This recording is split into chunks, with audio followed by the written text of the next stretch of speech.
Formula One fans around the world are hailing the year of Alonso as we all try to ignore that we're about to be dominated by Adrian Newey's big, swinging, blue RB19. Welcome to Weekend Update for the 2023 Bahrain Formula One Grand Prix. My name is Stacey Hewen, and let's get right into it. Max Verstappen comfortably led the entire race while it took Sergio Perez's car 26 laps to overcome the talent of Charles Leclerc. Red Bull took an easy 1-2 while Ferrari took a sloppy big poo, with Leclerc's engine failure costing him third and Sainz's tires not having enough grip to fight right to the end. After being asked for comment, Leclerc's service dog started nudging him and encouraging him to lie down. Mercedes announced that they are considering abandoning their current zero-pod car concept, stating that even though they met their targets, they're still off the pace and there may not be enough performance on the table to continue pursuing the concept. Toto Wolff agrees that this idea comes from Lewis this week and not from Christian Horner last year. You've got a problem, change your fucking car. With Sebastian Vettel off the grid and Fernando Alonso's recent success, Lewis Hamilton has been promoted to Chief Has-Been. If you're on the fence about being happy for Alonso because you're sad that Aston Martin didn't get good until after Sebastian already left the team, don't be. This is much better than watching a grown man that circles the globe 8 times a year to burn dead dinosaurs all weekend cry about climate change. Aston Martin put their fellow Mercedes customer team McLaren to shame this weekend with their 3-6 finish, especially since one of their drivers had messed up wrists. When asked what it is that Aston Martin has that McLaren doesn't, Fernando Alonso replied, "The Riz." The commentators were spending a lot of time jerking off about how Alonso uses his brain during a race, but we all know that only 25% of Fernando Alonso's brain is used to race, and the other 75% is used to talk shit. Fernando Alonso and Nico Rosberg took turns dunking in the post-race interview. Rosberg just had to ask Alonso how it felt to pass Lewis, and later on in the interview, Alonso said that they wouldn't be getting much wind tunnel time next year. I have to admit, it was a little bit weird to watch two grown men whip out and compare erections in public, but I think we're all just happy for Fernando. Esteban Ocon was clearly feeling insecure about the amount of penalty points that Pierre Gasly had over him at the start of the season and spent the entire Grand Prix collecting them like they were Pokemon cards. Pierre Gasly started P20 and ended up finishing in the points, which wasn't quite the podium that Will Buxton predicted it would be in the pre-race show, but it did immediately make my 2023 predictions video completely irrelevant. For the poll of the week before the race, I asked which of the two Haas boys will come out on top this season. Of the 2,100 respondents, 73% chose Kevin Ligma Balls Magnussen. After qualifying, it was really looking like Hulk was going to kill it and prove the poll wrong, but I'm happy to report that all is right in the universe, and Kevin finished 2 spots ahead of his teammate in P13, proving that my viewers are some of the most intelligent and forward-looking people in the sport. It was a great day for hay for Red Bull, finishing 1 and 2, while McLaren was... Oh, what's going on? I'm just sad about Alonso's penalty. Hi everyone, I'm just consoling my cat who is absolutely devastated about taking away the podium from Alonso, but I'm sure he'll get over it, just as you will. My name is Stacey Hewen. Welcome to Race Weekend Update. Let's get right into it. Alonso took an early lead, but once again, Sergio Perez's Red Bull was able to overcome the difference in talent between him and the driver ahead of him, and Checo took the lead within 10 laps. Lando Norris thanked McLaren for another poor finish, noting, "It's been great that McLaren has been finishing so consistently at the back, as it has made it much easier for me to accept Seidel's offer to race for Audi in 2026. Shortly before Fernando Alonso needed to pit for the first time, his race engineer came on the radio to tell him that he's the favorite son and Plan 08 SINGP was go. Shortly thereafter, Lance Stroll was told to stop his car immediately on track. Now, I'm not saying that any sort of impropriety has taken place, but what I am saying is they've been very cagey as to what was wrong with Lance's car, and his timing was suspiciously good. Speaking of impropriety, Fernando Alonso clearly took some proprietary knowledge from Alpine when he left, specifically how to get penalties for not serving penalties correctly. George Russell ran over to Alonso to grab his trophy from him after the podium ceremony because, of course, George getting a podium would happen after the ceremony was already over.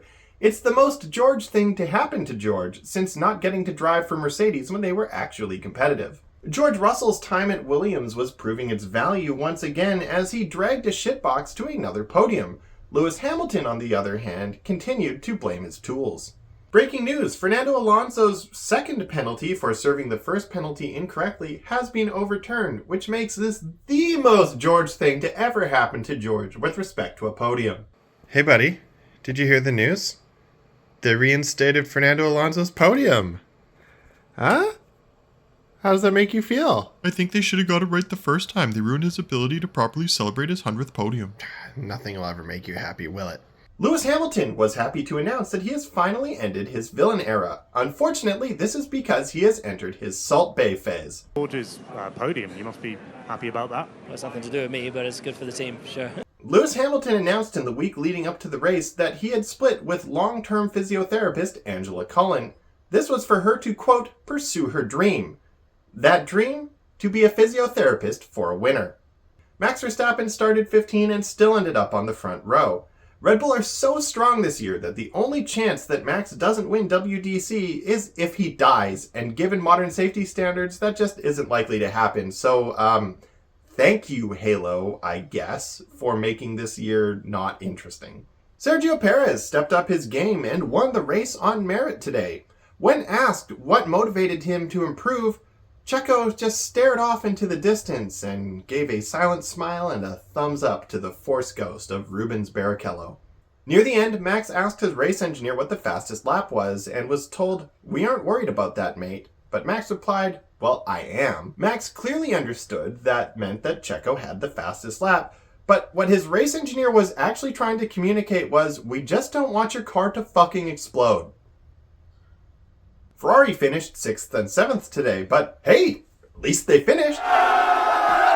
Things got weird when a guy who does a really good impersonation of Daniel Ricciardo got P2 in the F2 race, which he later explained was all part of perfecting the impression. I think we could hopefully maybe be seeing that sort of on that performance that they had in Bahrain coming back into Australia. Wow, I'm glad that race didn't end under a yellow flag. That would have been terrible. Welcome to Race Weekend Update for the 2023 Australian Formula One Grand Prix. My name is Stacey Hewen, and let's get right into it. The dildo of consequences rarely arrives lubed, and due to the insane way the FIA chose to finish this race, Sainz's 5-second penalty for causing a collision ended up costing him 8 positions. Fans are calling the penultimate lap Schrodinger's lap, as it is where both Alpine's Sargent and De Vries finished their race, and Sainz got a penalty. But the positions of the cars were not taken into account for the final restart, yet Sainz still got a penalty, even though the positions were reset and the lap was not counted, proving once again that Abu Dhabi 2021 was a systemic issue and not simply the fault of Michael Massey.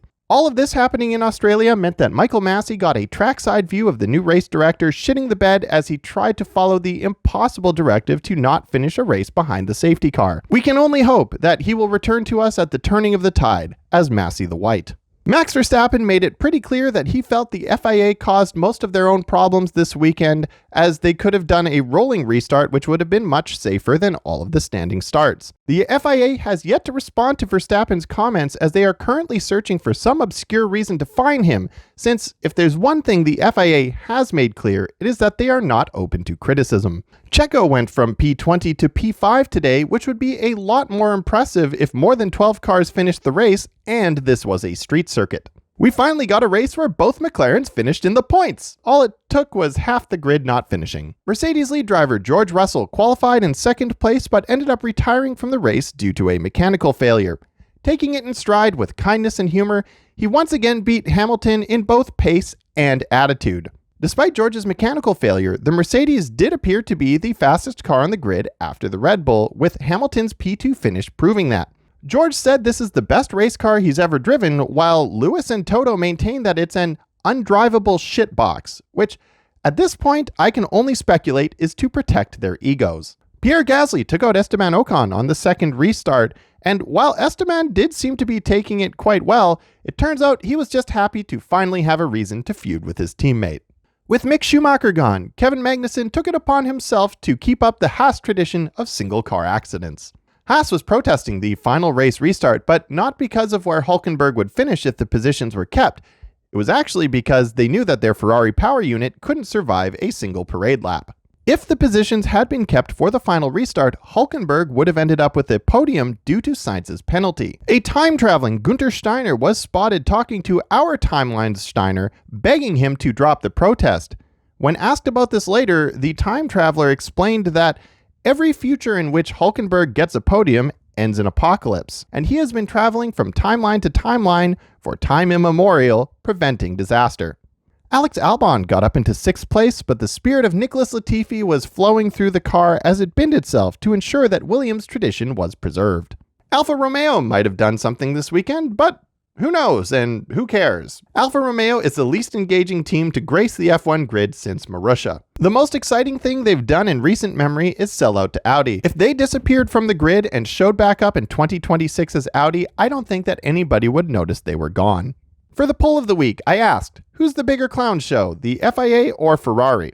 The FIA and Ferrari were duking it out today to see who was the bigger clown show. Ferrari opened with Leclerc's lap 1 DNF, and the FIA countered with a red flag for some gravel being on track, then followed up with another red flag. Sainz clapped back with causing a collision, and the FIA responded with a red flag, and right when you think the FIA is just spamming red flags, they give Sainz a 5-second penalty. While the race had already set the record for having the most red flags in F1 history when the third red flag dropped, a fourth one was caused by the Ferrari engine in the back of Nico Hülkenberg's car blowing up right after the race finished. Unfortunately for Ferrari, as this happened after the checkered flag, their inability to build a reliable engine was not taken into account for the clown show competition, and the way the FIA enforced a 5-second penalty on Sainz despite the fact they weren't actually properly restarting the race clinched them the title of biggest clown show. Rip to the nitwit dipshits that whipped into the pits as Esteban Ocon took a trip through these dicks. But enough lip service. Welcome to Race Weekend Update. My name is Stacey Hewen, and let's get right into it. Both Hülkenberg and Ocon spent the entire race waiting for a safety car that never came, so they ended up having to take a trip into the pits right at the end of the race. The strategy was so bad that a group of photographers had gathered at the end of the pit lane not expecting a car to be coming in for a stop. When asked how he avoided hitting any of the people on the track, Ocon said, "It was actually very easy. They're not my teammate, so I did not want to hit them." Pundits later noted that it was the first time Esteban Ocon had ever done anything that could be comparable to Michael Schumacher. Charles Leclerc had a good weekend, all things considered. When asked how he felt about qualifying on pole, taking second in the sprint, and third in the Grand Prix, he said, "Well, I probably won't be writing a song about this weekend." Charles Leclerc made headlines recently with his song Oz 23, which actually ended up going higher on the charts than he was in the Drivers' Championship last week. The song was a heartbreaking instrumental filled with anguish. Critics are calling it emotional and passionate, while his opponents are calling it showing weakness. Speaking of showing weakness, Lance Stroll made some elementary mistakes which allowed Lewis Hamilton to pass him in an inferior car. To everyone who is surprised that Lewis was able to pass the Aston, let me remind you, this is the difference between a good pay driver and literally the greatest driver of all time according to pretty much every record that exists in the sport. Nick de Vries disappointed once again, causing a safety car and in turn a poorly timed pit stop on Verstappen's part. This gave Perez the lead, which caused Max to immediately start blaming the engine braking and the diff for the rest of the race. Sergio Perez took yet another victory at a street circuit, making him literally the only person in the world who is happy with the number of street circuits in modern F1. There was a lot of buzz about the modified sprint format this weekend. Most people agreed that it was nice to see the sprint worth more points and also not affecting the starting grid of the Grand Prix. But nobody seems to be able to answer the main question, which is, what is the actual point of a sprint? Following Perez's victory in both the sprint and the Grand Prix this weekend, he managed to close the gap to Verstappen to just 6 points in the Drivers' Championship, yet still nobody believes that he can actually win the Drivers' Championship this season. Off-Circuit F1 released a video recently which stated that it's actually possible for Verstappen to clinch the Drivers' Championship by Zandvoort, which is round 14. After this point, he could actually just hand over his seat to Daniel Ricciardo, who could race the rest of the season, and Red Bull would still end up with a 1-2-3 in the Drivers' Championship in a season where they're only allowed to enter 2 cars. And frankly, if Checo keeps putting on performances like this, he could very well rob us of the possibility of this happening.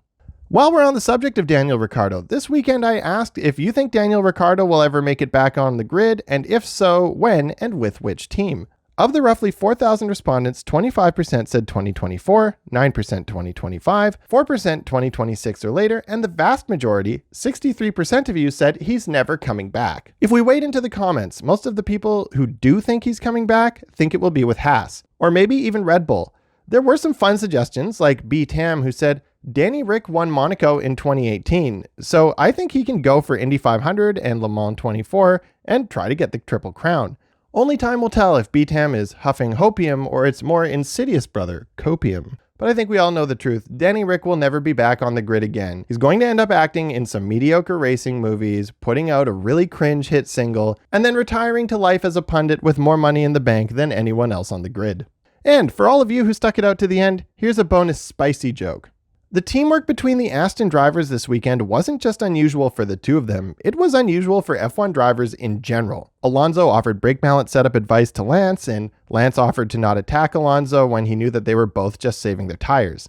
It's already unusual for one driver to suck off the other one during a race, but it's even more unusual for them to 69 over the radio. Hey yo, make some noise for the most cringe pre-show in all of Formula One history! It's the Miami Grand Prix of 2023! Welcome to Race Weekend Update. My name is Stacey Hewen, and these are the top stories from this week. LL Cool J announced all 20 drivers as if they were WWE wrestlers. Each driver's introduction was as stereotypical as you would expect. And American TV viewers reported that they haven't cringed this hard at something on live TV since The Office went off the air. The drivers all arrived this weekend looking like rich heirs who come from money and like to party, so not that much of a stretch. Alpine CEO Laurent Rossi called his team amateurish and unacceptable. As leader of that team, he proved the statement true simply by making it. Qualifying was incredibly exciting this weekend with a constantly evolving track and tight competition between all the cars on the track. This of course excludes rocket ships, as the Red Bulls demonstrated they had far more pace than any mere car on the track. Despite bringing 2 rocket ships to a car race, Red Bull only managed to qualify 1st and 9th. All because some sad boy musician's career is literally spinning out of control. The top 3 drivers after qualifying were all the Spanish-speaking drivers, proving just how important it is to have the support of the Spanish in Florida. The last 3 places at the end of the race were taken up by all 3 rookies, proving that there is no generational talent in this crop of new drivers. Fernando Alonso comfortably demonstrated that the Aston Martin is the second best car on the grid in his capable hands, while Lance Stroll demonstrated that Aston Martin will always underperform in the Constructors' Championship as long as one of their cars is in his capable hands. Despite the unexpected qualifying results, we had yet another podium with Verstappen, Perez, and Alonso. The unfortunate part is that Verperlo doesn't have quite the same ring to it as Hamverbot. Max was booed this weekend as the crowd clearly preferred Checo, proving that no matter how much Max wins, the one thing he can't win is the heart of the people. Hamilton was on the radio early in the race, consistently looking for reasons to give up, but Bono kept reassuring him that everything was fine and he should finish the race. A lot of people have been critical of this, but I think we can all relate to giving up when something isn't immediately easy. Lewis Hamilton ended up having a pretty good race, gaining 7 positions over the course of the Grand Prix, proving that he's still got it. But what he couldn't prove is that what he's got is good enough to beat his teammate. George Russell ended up beating Hamilton once again in both qualifying and the race, taking his Mercedes to a 4th place finish, which is as impressive for George as it is embarrassing for Lewis. George Russell got on the radio to sing as he passed Carlos Sainz, proving that Charles Leclerc is the only musician on the grid. Speaking of his music, Charles Leclerc predicted that if he did write a song about this weekend, it would be depressing. Given how poorly qualifying and the race went for him, he can now add clairvoyance to his list of talents. Ferrari went from a front row lockout last year to a perfect 5/7 this year. For this week's poll, I asked if you listened to Charles Leclerc's song Oz 23 and how you felt about it. 31% of you liked it, 6% of you didn't like it, and 63% didn't listen to it at all. ROM NYC nailed public sentiment when they commented, how about instead of recording tracks, Leclerc focuses on staying on track. And for those of you who stuck around to the end, here's a spicy joke. Carlos Sainz is picking up penalties this year at the rate I assume Daniel Ricciardo is picking up venereal diseases during his year off. Roughly one every other weekend. Let's bring it on to this weekend. It comes on the back of Miami. Why not the tits? These are the top stories from the 2023 Monaco Grand Prix. Max Verstappen domed 19 men for 2 hours on live television, and everyone who watched agrees that it was much better production value than when Monaco used to produce it in-house. It was a very exciting Grand Prix Sunday, with rain coming late in the race. Alonso made the mistake of going in dry, but then quickly realized his error and went back once it was already wet. A mistake I'm told I commonly make in bed. One of the biggest stories to come out of this race was how Alonso possibly missed a chance at winning because he pit for dry tires and then immediately had to go back and switch to inters. But I think that the real success story here is that he pulled such a big gap on Ocon that he was able to pit twice without losing the position. Quali was also an unmitigated success, proving to be one of the most exciting and closest qualifying sessions possibly ever. I guarantee this quali session will be cited in every argument about whether or not Monaco is relevant in the future. Esteban Ocon not only reminded us that he exists, but that he's still relevant, setting an incredible quali time and then following it up with a podium. Given his past record of exceptional performances, the next time we can expect him to do something similarly impressive will be at a race sometime in 2025. Both McLarens finished in the points today, but the real story coming out of the McLaren garage this weekend is that both Lando Norris and Tom Holland were seen together in public for the first time today, proving that they weren't just one guy Hannah Montana-ing it. Mercedes brought their exciting new package of upgrades and finished exactly where we would have expected them to finish with the old package. Even worse, Hamilton was still on the radio all weekend complaining about how hard the car was to control. Hamilton was quoted as saying, "This car is harder to control than my bowels after I ate all that Taco Bell in Miami." In stark contrast to last year, former king of the streets Sergio Perez had nothing to celebrate this weekend, which came as great news to his wife. Charles Leclerc had yet another depressing weekend, qualifying in third but then getting a 3-place grid penalty for blocking Lando Norris in the tunnel during quali. In unrelated news, Italy announced that they have solved their country's future energy needs when they unveiled a power plant that is fueled by the unique suffering that can only be experienced by an exceptional athlete being repeatedly failed by their team. Carlos Sainz failed to check himself and therefore wrecked himself on the back of Ocon's car, ripping off his front wing end plate. It would be easy to criticize him for this or for not pitting when his team told him to, but please keep in mind how difficult it must be to have to handle all of your own strategy while also driving the car. You see, most teams have strategists that the driver can rely on to make decisions for them while they're in the race, but Ferrari doesn't. So all of that falls to the driver to double check all of the team's decisions before actually agreeing with them, because you can't be certain that they'll be right. And we need to cut him some slack, because at this point it would be crazy for him not to question every strategy call he receives. Everyone was expecting at least one safety car this weekend given all the shunts that happened in free practice and qualifying, but it turned out to be a pretty clean race. And on that note, the Canadian Positivity Guy is back to give a very special Canadian summary of the Grand Prix.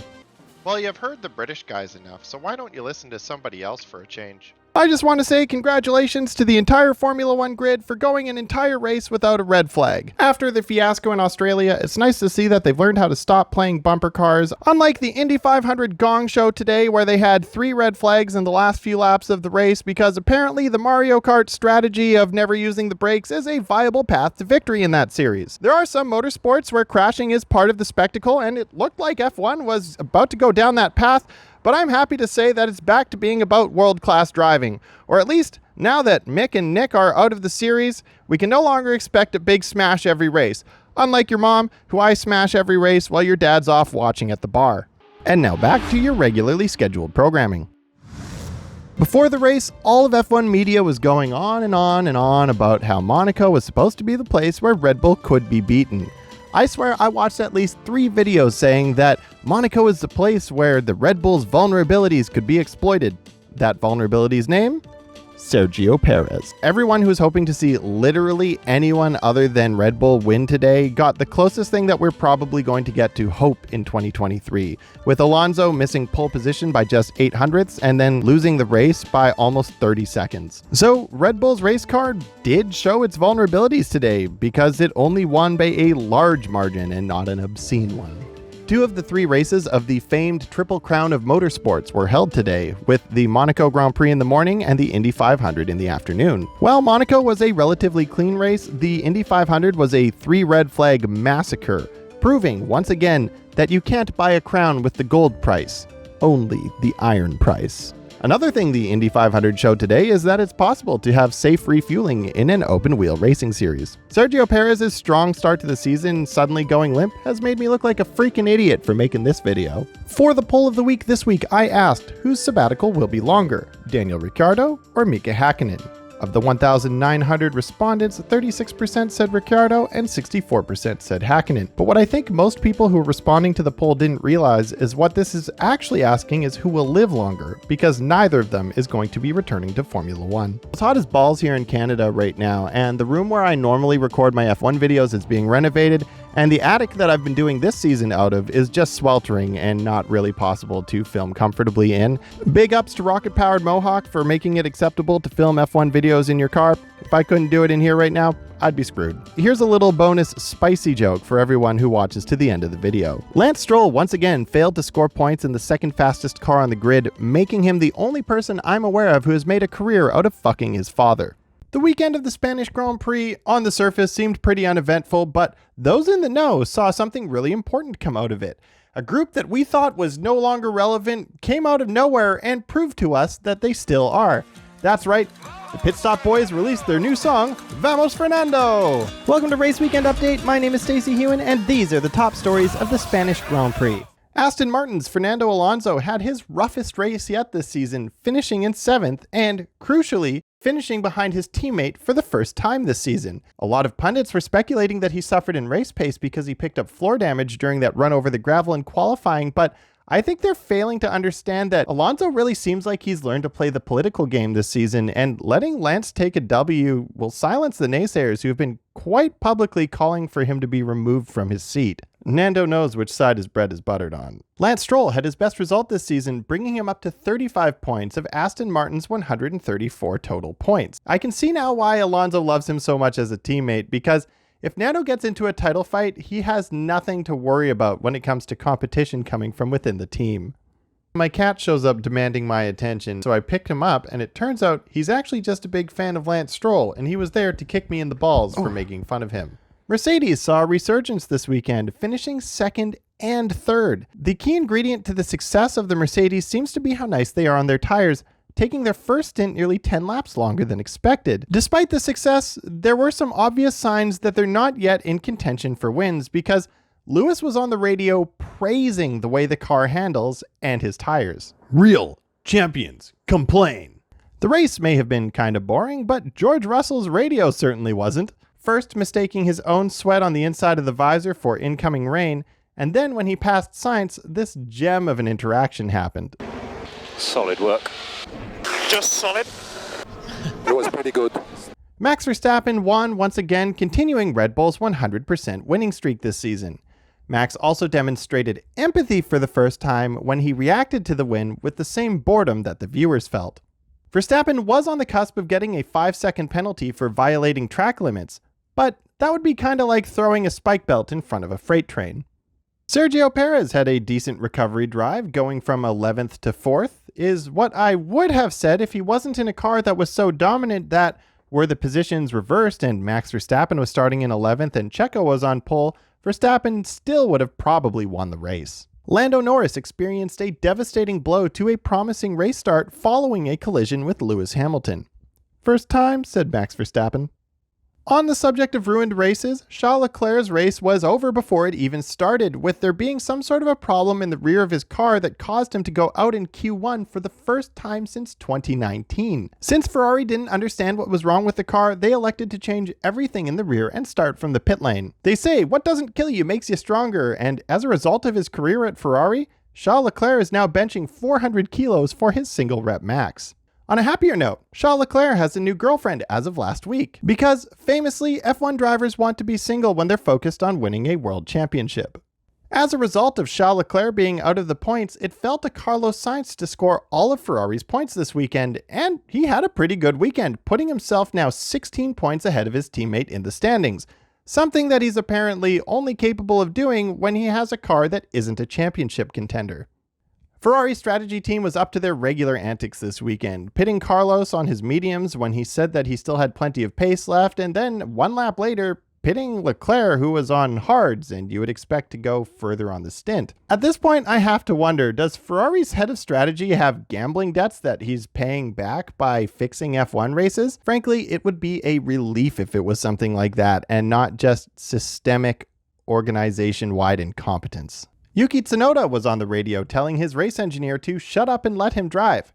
Kimi Räikkönen fans everywhere reported waking up inside for the first time since the Finn retired from F1. Before we go over to the Canadian Positivity guy for his summary of the race, if you're new here, get subscribed.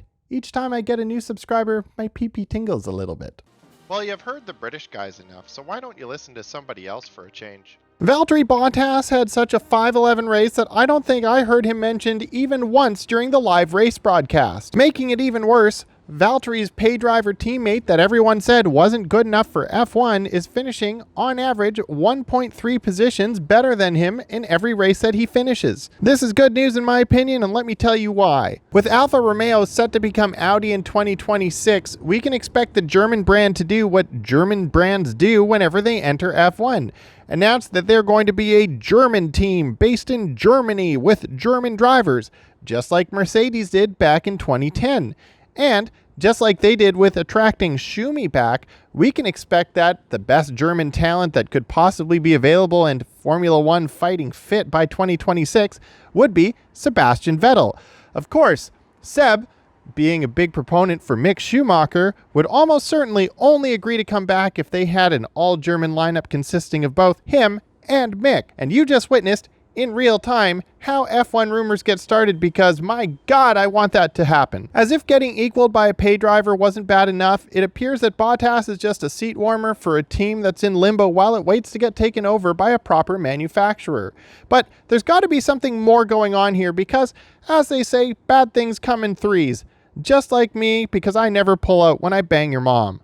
And now back to your regularly scheduled programming. Pirelli seems to be on their game this season, with fewer races being single-stop snooze fests. Having this race be a two-stopper made for a lot more excitement and created more opportunities for close racing and changes in the order. So in a bid to make racing even more exciting, Pirelli has announced that they will be working with Tanya Harding for her expertise on how to stop a superior competitor from dominating a competition. Increasingly unpredictable weather this season has been adding for extra layers of excitement, with spots of rain reaching into quali sessions and races and just scrambling everything up. So now, when someone tries to tell you that climate change is completely bad, you can clap back with how it's been good for racing. I mean, sure, it cost us the race at Imola, which is a track that people actually like and a race people actually wanted to see. But what matters is at some point, some sort of external influence has to cause somebody other than Red Bull to win, right? During the post-race press conference, a member of the press addressed a question to Fernando despite the fact that only the drivers who made it onto the podium attend the post-race press conference. I can relate because I too assumed that Alonso would be on the podium. Fernando Alonso said that if he could rewind time and go again in qualifying, things would be different, but that he cannot yet change time. I have to wonder, if he could change time, is yesterday's qualifying what he would really go back and redo? Before we get to the poll, I would like to give Lewis Hamilton the Fiend's Cool Cat of the Week award for wearing sunglasses inside during the post-race press conference. That's one cool cat. Now for the poll of the week. This week I asked if you would watch a racing series where real full-sized cars are driven by onboard AI with no external inputs. Of the 1,100 respondents, 22% said yes and 78% said no. There was a lot of good debate about what would make the series good, whether it be a full constructor series focused on integration of both the AI and the machinery, or whether it would just be custom AI driving regular race cars. I think it would be interesting as its own series, but I'm pretty sure it's just a matter of time before someone like Amazon or Google approach Haas to put an AI in F1 as a pay driver, and it would probably still be a better choice than letting Mazepin drive your car. And of course, we can't forget the extra spicy joke that I hide at the end of my videos for everyone who watches to the end. Old Man Brundle referred to Yuki Tsunoda as a Chinaman, despite the fact that he is very clearly Japanese, and ignoring the fact that the term is considered offensive even to people who are actually from China. In Brundle's defense, he was rehearsing for his role in Brad Pitt's upcoming Formula One film, where he will be playing Bernie Eccleston. It was a happy Father's Day all around here in Canada, with Jos Verstappen getting to live vicariously through his son as he made history, and also for Daddy Stroll, who got to watch his favorite son take the family team to a P2 finish. Welcome to Race Weekend Update. If you're new here, get subscribed as we get right into this weekend's top stories. Today was Red Bull's 100th win in Formula 1, but for Max Verstappen, it was just another good day in the office, according to his race engineer. Not Max. Another good day at the office. Yeah, not bad that.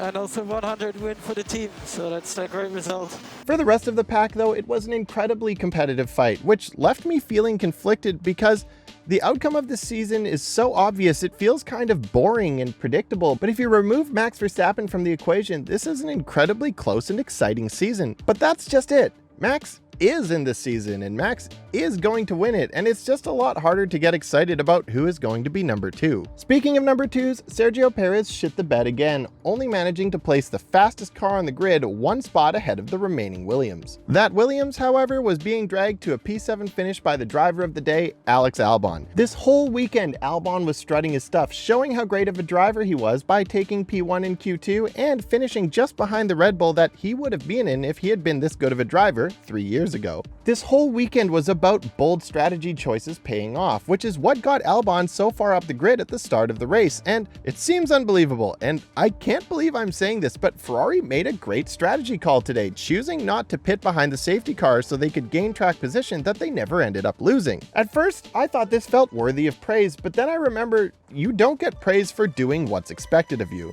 Earlier this week, George Jorpedo Russell said that 3 drivers on the grid lack spatial awareness, and after he hit the wall sideways, it became clear that he counts himself among them.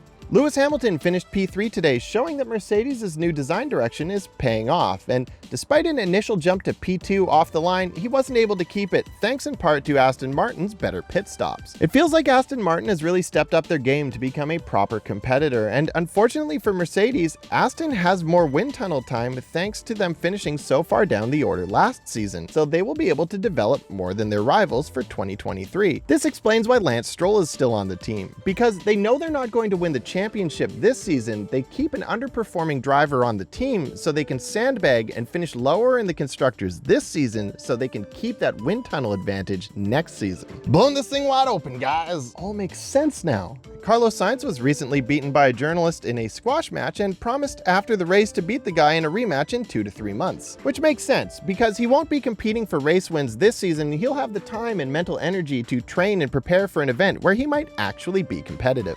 Esteban Ocon's wing was wobbling around quite violently at the end of the race, making Lando Norris, the driver behind him, understandably quite nervous. There was speculation as to why his rear wing was so shaky, but anyone who's driven a French car knows they're just like that. Nothing out of the ordinary for a Renault-built car. The only thing shakier than Ocon's rear wing today was Jack Doohan's voice as he did interviews. I can tell the poor kid's just nervous and probably shy, but I can't help but feel like he looks and sounds like a stoned Daniel Ricciardo. Actually, you know what? Go on, you can do this interview.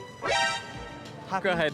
Doing okay? I'm doing okay. Are you doing okay? Daniel Ricciardo and Will Arnett did their alternative commentary broadcast today on ESPN2 and Sky Sports, but I wouldn't know because I don't get it because I live in Canada. And that begs the question, what are they saying about Canada that they don't want us to know, huh? Why are you keeping this from us? Valtteri Bottas showed off his famed racecraft as Lando Norris and Lance Stroll both passed him on the last lap. And it really begs the question, who do you think is going to take his seat when Audi finally takes over the team? And now over to the Canadian Computer Collector for the Canadian summary of the Grand Prix. It was an okay day for Canada as we got to watch Canadian by adoption Fernando Stroll have his most competitive race yet. There was a brief moment where a local bird tried to take Max out, but could not get the job done, so the race ended. As the prophecy foretold. Local nobody, Lance Stroll, managed to pass Bottas by a sea-hair on the final lap, which would have been exciting if anybody other than his dad had been rooting for him. But at the end of the day, it was just nice to not have 2 national disgraces out there reminding us that our country, Canada, hasn't produced a decent racing driver since Jacques Villeneuve. I can't stop farting. My name's the Canadian Computer Collector, and I can't stop farting. And now back to your regularly scheduled programming. It's Father's Day today, so I'm going to go straight over to the poll of the week, where I asked, does Max Verstappen's dominance affect your ability to enjoy how competitive the rest of the pack is? 27% of you said yes, if you're not first, you're last, and 73% of you said no, I can enjoy a good scrap for P2 or P3, but 100% of you are wrong. While it's true the battle for first place is the most important fight happening, the second most important one is not the fight happening right behind them. It's the fight happening at the back of the grid. Now that we've gotten rid of all of the obviously worst drivers on the grid, there is a fierce competition to not be recognized as the worst driver of the current lot. And now, for those of you who made it to the end of the video, hit that like button and I'll give you that extra spicy joke that you earned for getting here. Max Verstappen was hit by a bird early in the race, which had people wondering if it would affect the outcome in any way. After the race, Max shrugged it off, saying, "I was never worried. I can take a much harder hit than that. My dad made sure of it."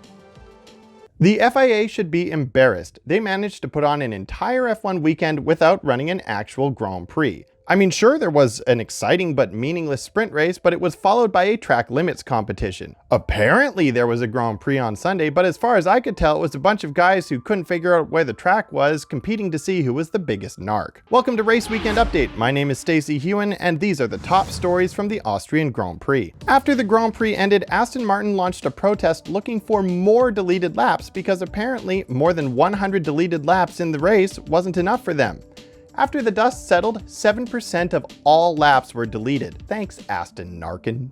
Esteban Ocon took 30 seconds of penalties for track limits, applied retroactively after the race had already ended, but even more embarrassingly, he still managed to classify ahead of Bottas and Piastri, and neither of them had any penalties.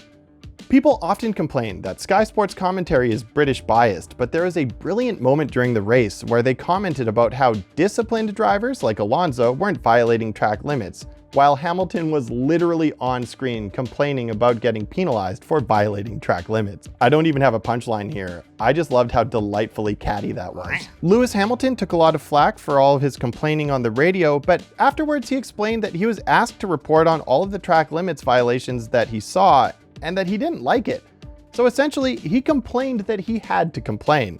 Carlos Sainz complained that Checo was intimidating him, which means that today we learned Sainz is intimidated by a guy who failed 4 times in a row to make it to Q3 in what is unquestionably the fastest car on the grid.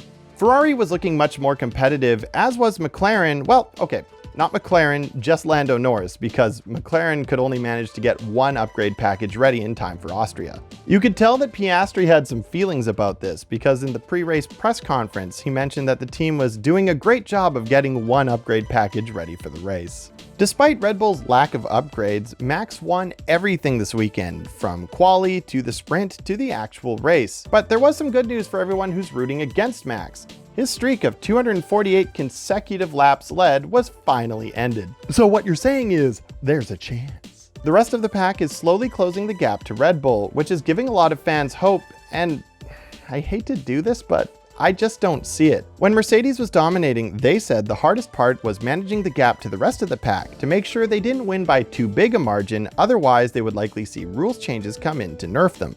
And that's exactly what I think Red Bull is doing. If you take a look at their minimal upgrades this season, it's pretty obvious that they're planning to just coast on essentially this package for the rest of the season while they focus on next season's car. So they're going to be way ahead in 2024. Well, Max will be way ahead in 2024, and Checo will still be fighting his way through the midfield because he can't seem to make it to Q3 no matter how fast the car is. Speaking of people who underperform in fast cars, Lance Stroll had a great Friday and Saturday, qualifying for the Grand Prix ahead of his teammate Fernando Alonso, and also finishing ahead of Alonso in the sprint. But unfortunately, he couldn't keep his boner up all the way through Sunday and managed to finish only 9th place. 4 places behind his teammate Fernando Alonso, and also still behind a bunch of people ahead of him who had track limits violations when he didn't. I know a lot of people are calling for Lance to lose his seat, but this is exactly the team composition that will get Alonso his 3rd Drivers' Championship if they make a car that's fast enough to compete for it. Fernando definitely doesn't want a repeat of 2007, where he's got a teammate who's capable of competing for the championship and ends up taking enough points away from him so that neither of them end up getting it. He needs somebody who is clearly worse than him in that 2nd seat, so there can be no question as to who is the lead driver. and that's why he and I love Lance. While it was fun watching the sprint with the changing track conditions, it was hard to see the point of it when it wasn't affected by the quali session on Friday, nor did it affect the Grand Prix in any way. Liberty Media has essentially made the teams run an extra half event on sprint weekends because apparently a 24 race calendar wasn't enough for them. When asked for comment, Liberty responded, "The sprint races are the greatest advancement in labor relations since the Cat of Nine Tails." Then they released the hounds. And now over to the Canadian positivity guy for the Canadian summary of the Grand Prix. Well, you've heard the British guys enough, so why don't you listen to somebody else for a change? Red Bull just won their 10th race in a row, which puts them just one away from the all-time record of 11 currently held by McLaren. It's looking like Red Bull is about to set some Gretzky tier records that may never be broken because hopefully in the future there are better regulations in place to prevent a team from running away with a championship like this. And that's all I got. There wasn't much to report on this race, and if I'm being honest, it was Canada Day yesterday, and I got shittered, so there isn't much left in me, because I left so much of myself in your mom last night during the fireworks. And now back to your regularly scheduled programming. Now over to the poll of the week. This week I asked, who will see more Q3 appearances this season? Sergio Perez, Nico Hülkenberg, or Alex Albon? The craziest thing about this poll is it's actually close right now. Checo and Hulk both have the same number of Q3 appearances, while Albon is only one behind. Fucking embarrassing. Nico Hülkenberg's car died early in the race, which saved him the pain of having to slowly fall down through the pack because Haas can't figure out how to make a car that's decent on its tires. As it turns out, that Ferrari power unit was just protecting his feelings. And now for everybody who stuck around to the end, we've got the spicy joke of the week. Max could now theoretically win the Drivers' Championship by Singapore, leaving a whopping 7 races after the WDC has already been won, the longest vinegar strokes period in F1 history. The previous record is 6 from Schumi in 2002, the season of nutted but they still suckin'. A local toddler who is obsessed with race cars has confirmed that Puppy Dog Pals was more exciting than the first half of the 2023 Silverstone Grand Prix, but more on that later. Welcome to Race Weekend Update, I'm Stacey Hewen, and these are the top stories from Great Britain's Grand Prix. Alex Albon cucked both Ferraris, placing his Williams ahead of both Sainz and Leclerc on pure merit. When asked how he got so in tune with a shitbox, Albon explained that every morning he takes his car on deliveries from his family's tofu shop to a hotel at the top of Mount Akina and tries not to spill the cup of water. I managed to convince a friend to watch F1 for the first time this weekend after he told me that his toddler is obsessed with race cars. After the race hit roughly the halfway point, his kid was begging him to switch to Puppy Dog Pals instead. And I think most F1 fans can relate. Luckily for everyone with a pulse, Ferrari came to the rescue when the engine in Kevin Magnussen's Haas grenaded itself, causing a safety car that woke me up inside. Speaking of waking up inside, the hard tires required a long period of time to get up to temperature, causing a very interesting split in strategy decisions when it came to pitting behind the safety car. The McLarens went on new hards while everyone else went on used softs. The commentators, as well as Lando, kept bemoaning how it was the wrong choice to go on hards while everybody else went on softs, and I swear to God, I haven't seen this many people be so confidently wrong about someone else's decision since Fernando Alonso announced he was going to Aston Martin. By the end of the race, Lando managed to hold on to his position and Lewis ran out of rear tires so he couldn't pass him, and Lando popped a boner so hard it ripped through his race suit. The McLaren's upgrades have really allowed Lando Norris to shine recently, and I think it's fair to say that his racing has also matured really nicely, unlike his face, which, thanks to his fuzz stash, makes him look 10 years younger. I noticed a lot of pundits commenting on Lando's friendship with Max as if it was somehow unusual for drivers to be friends with drivers on other teams, and I can't tell if they were just commenting on this because it's unusual for a dominant driver to have friends on other teams, or if they were just subtly being dicks about Max being kinda weird off track. Max Verstappen got passed on the race start, but managed to take the lead back just a few laps later, which for once was exactly what I wanted to happen. Why? Because the friend I mentioned earlier who watched his first race this weekend is Dutch, and is now hooked on F1. In the cooldown room after the end of the race, Max was watching intently as the highlight reel showed the wheel-to-wheel battle between Lando and Lewis going through Copse, and I could tell it took all of Max's PR training to not turn to Lewis and say, "So you do know how to go through that corner without knocking someone off." Otmar Safnauer was seen jumping on his hat screaming "Tarnation" as his team had a double DNF, and Oscar Piastri ended up having the best finish of his career so far. This would feel almost as bad as having both your Ferraris beaten by a Williams on merit. Rather than give you my opinions on Lance Stroll, let's go over to the Canadian positivity guy, who I'm sure has some feelings on the Canuck. Well, you've heard the British guys enough, so why don't you listen to somebody else for a change? I don't know what happened to Lance Stroll, but fuck me does he fuck dog. Driving around like he's the long dick of the law and it's his job to dish out justice. Obviously, he learned at least one thing from his time as Sebastian's teammate: how to use your car to dish out physical revenge. The way Lance body-checked Gasly, you would think he was a hired goon on the Oilers who just found out the Frenchman body-checked Gretzky. But this isn't hockey. This is Formula One with fragile, multi-million-dollar race cars. You can't just go around bonking people, even if you think they deserve to go to horny jail. Unlike your mom, who specifically requested that I give her a bonk on the head to let her know I'm done. And now back to your regularly scheduled programming. Lewis Hamilton casually mentioned during the post-race press conference that he understood what it feels like to be on the hards in the restart with someone on the softs behind.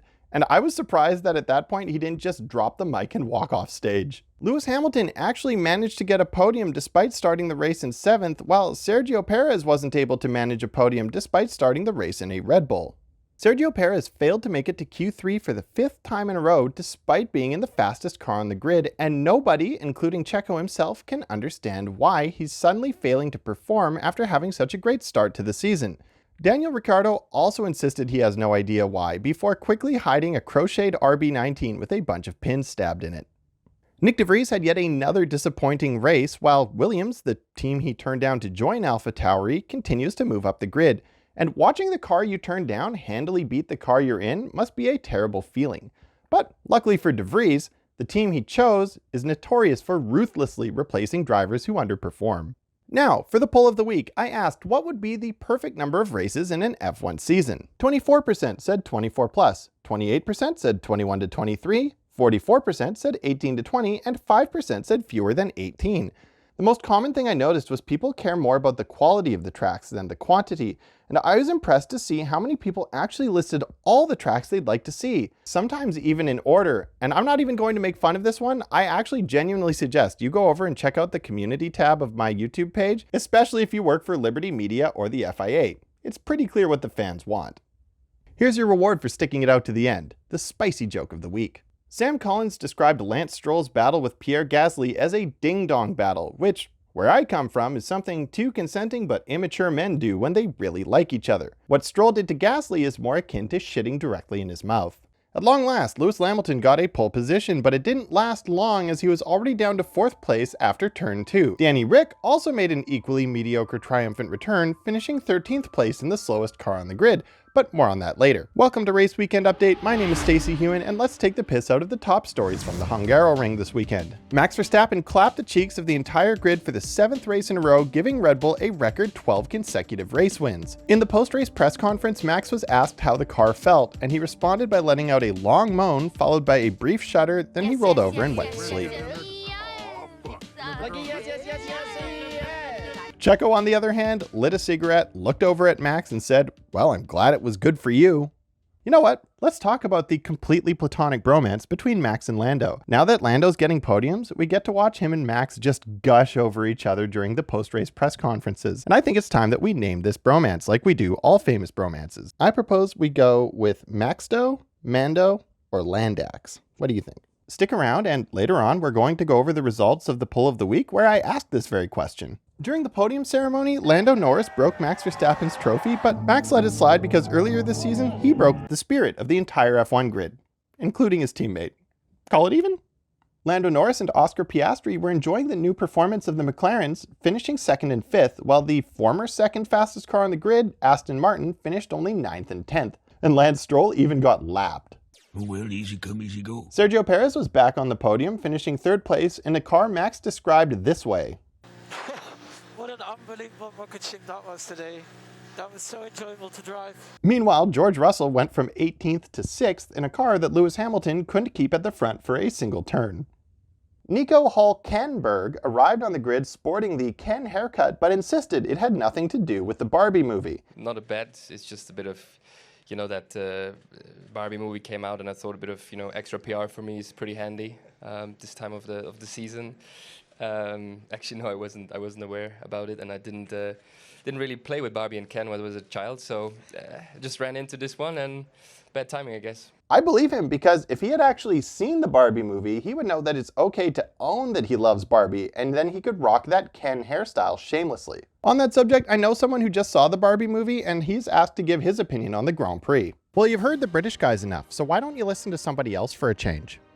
The Hungarian Grand Prix was the perfect cap to a great weekend of entertainment. I personally did the Barbenheimer double feature on Friday, and while Oppenheimer was bigger Oscar bait than Zac Brown last year, the Barbie movie was unexpectedly good, just like the racing in this Grand Prix. But more importantly, the Barbie movie was so good and so iconic that I guarantee Nico Hülkenberg isn't going to be the only F1 driver who shows up looking like a Ken doll over the next few months. We are going to see this look become very popular, and who is more on the cutting edge of fashion than the little European rich boys who race cars around the world? I predict we will see at least 3 more F1 drivers adopt this look by the time we return from summer break, excluding of course Albon because he's already blonde, and Lewis because he already shows up to every race looking like an 8-year-old girl chose his outfit.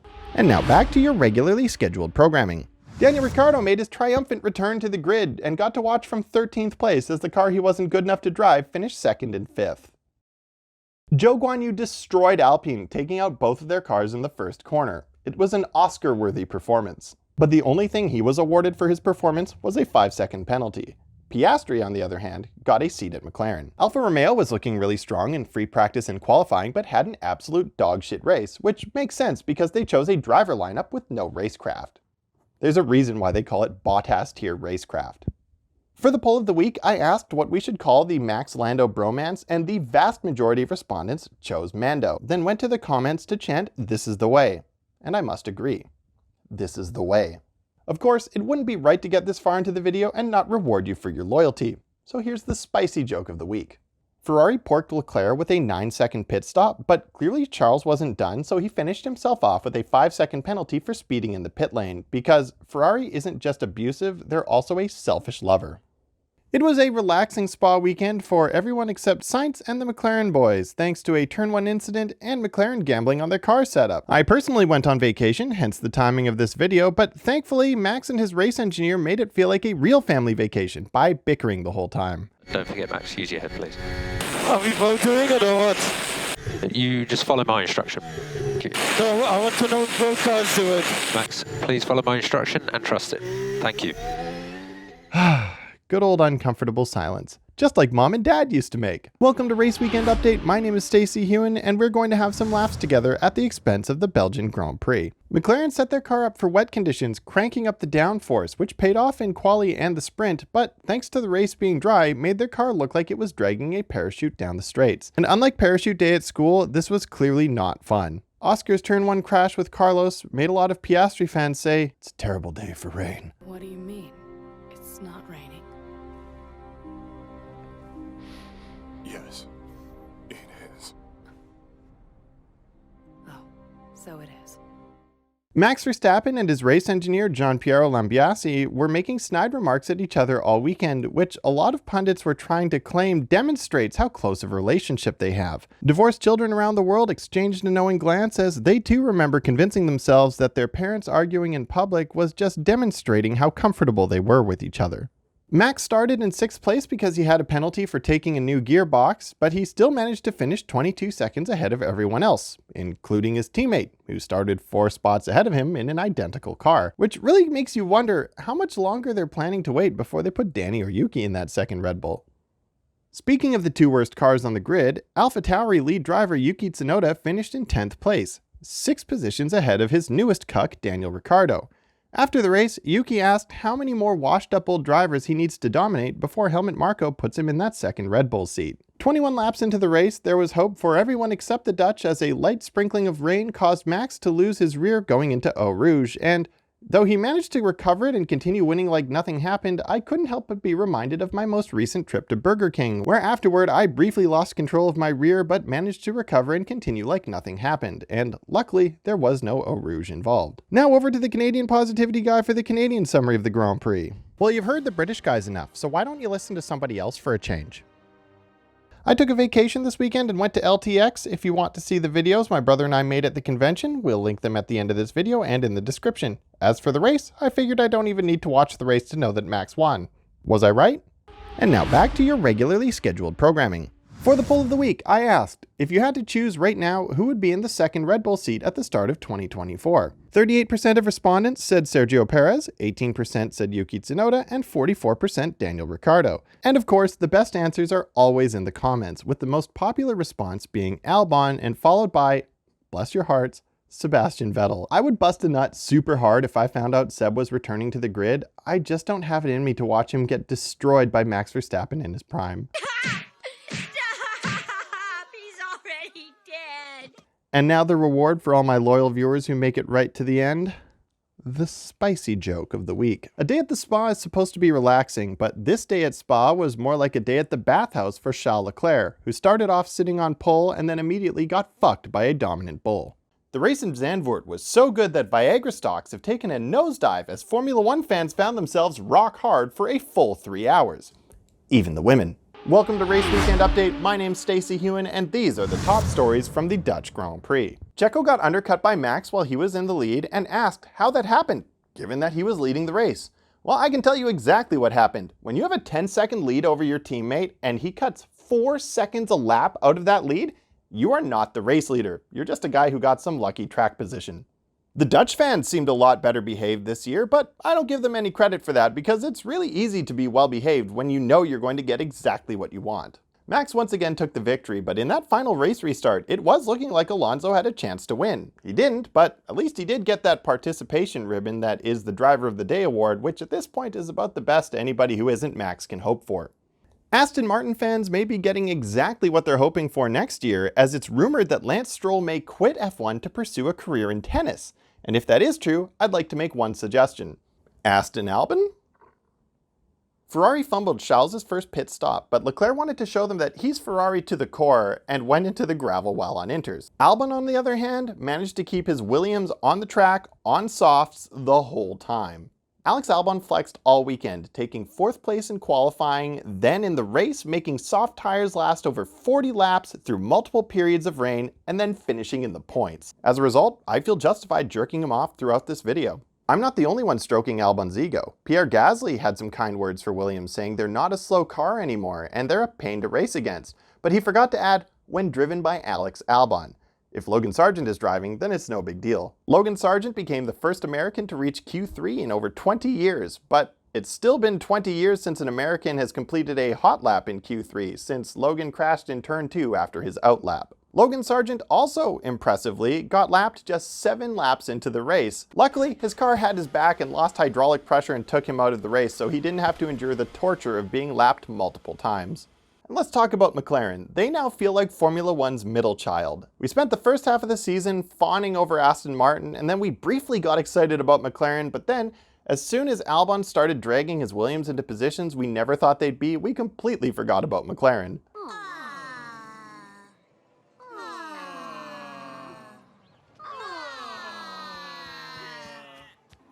Out of the way, you. George Russell got on the radio to say, I was forecasting a podium. How do we mess this up? well, between Hamilton being left out in the rain on mediums and George's squandered race, if I had to guess, Mercedes must have hired former Ferrari strategists. George Russell did have an amazing moment where he dipped a tire off track, briefly lost control of the car, but managed to save it before it went off the other side of the track. Recent reports indicate that George is still picking bits of his race suit out of his asshole after clenching so hard. Almost a horrible afternoon from him after he tested the structural integrity of his underpants at one point. And speaking of clenched buttholes, now over to the Canadian positivity guy for the Canadian summary of the Grand Prix. Well, you've heard the British guys enough, so why don't you listen to somebody else for a change? Even though it was raining, it was a great day for Pierre Gasly, who was on the podium despite a 5-second penalty, and watching him selly gives me the warm and fuzzies. You just can't help but to share in his enthusiasm and happiness at getting the podium. Unless you're Nico Hülkenberg, but in all seriousness, it's nice to see some emotion after the checkered flag. Unlike previous dominant drivers such as Vettel and Schumi who would celebrate their wins, Max seems kind of bored. It feels like this season is being written by a lazy anime writer who's using the tired old trope of demonstrating a character's skill by showing how bored they are of winning, because it's so easy. It's like how bored I get when I do something easy, like your mom. And now back to your regularly scheduled programming. And now for the poll of the week. I asked, if you were to gender swap Lightning McQueen, what would her name be? Oh wait, sorry, that was the poll of the summer break. For the actual poll of the week, I asked, will Renault sell Alpine by the end of 2024? The top response, with 47% of the total votes, was yes, and they should sell. And while I agree, they should sell, you underestimate Renault's ability to make bad decisions. And if I had to guess what will happen, they'll hold out for another season, at which point they will be so much worse due to having axed their leadership not just in the middle of a season, but in the middle of a race weekend. And rather than getting top dollar for an upper midfield team, they'll be begging somebody to buy their backmarker garbage team for whatever they can get. Before we get to the dirty little secret at the end of every race weekend update, the spicy joke of the week, consider supporting my channel by joining my Patreon, or at the very least, subscribing here on YouTube. Liam Lawson debuted into a chaotic mess of a race and managed to finish 3 positions ahead of his teammate Yuki Tsunoda. Between Lawson, Ricciardo, and the complete lack of manners in the British tabloid media, I wouldn't be surprised if, at the next press conference, Crofty asks Yuki if he's considered seppuku. If you've ever wondered how it feels to ask your parents who's the favorite child, have them tell you that we love you both equally, then see them turn to your sibling and quietly say, "It's you by a long shot." Just ask Carlos Sainz how he felt in the last 4 laps of Monza this year. Welcome to Race Weekend Update, where we choose humor as our coping mechanism for the trauma of cheering for Ferrari. Red Bull pulled off a near flawless victory this weekend, with their only loss being that Carlos Sainz took pole for Ferrari. Unfortunately for Carlos, his team also saw this as a loss for Ferrari, which they made abundantly clear when they refused to tell Charles to hold position and bring it home at the end of the race. As the race drew to a close, it was clear that Ferrari was going to take 3rd and 4th, with the only threat to that being if their drivers took each other out. Max was running away with the lead, Checo was a solid number 2,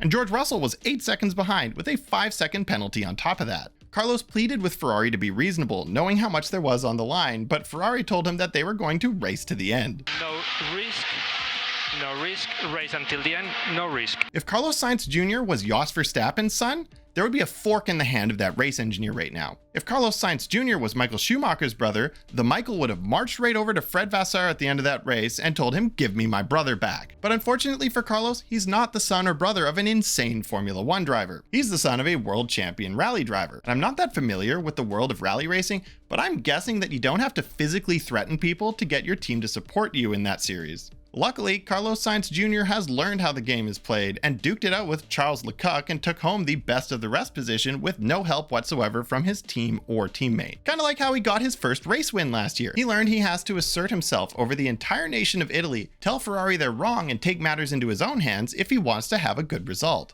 Imagine working in a hostile environment like this, with all the stress that comes from it. Then looking across the paddock and seeing Max Verstappen taking his 10th victory in a row in an equally toxic work environment. But instead of the organization actively working against him, the toxicity is actually working for them. Red Bull is the Black Mirror version of a meritocracy where all that matters is your performance and nothing else. Ferrari, on the other hand, is a Saiyan-style aristocracy where you will get sent to a desolate planet if you show more fighting ability than the Crown Prince. The funniest part of all this is you'd think Aston Martin would be like that, but Lance Stroll has never really shown enough ability to get any favoritism beyond the fact that he can't lose his seat. And they've also been pretty good to whichever world champion they have on payroll. Alonso may have barely finished in the points today, but you know that they're never going to ask him to compromise his race to give Lance a leg up. Mercedes likes to think they're a meritocracy, but when the chips are down, Lewis never gets the team orders, even when Georgie Boy is pimp slapping him like it's the 90s and it's still cool to say pimp slapping. Then at the back of the grid, we had the two idiocracies,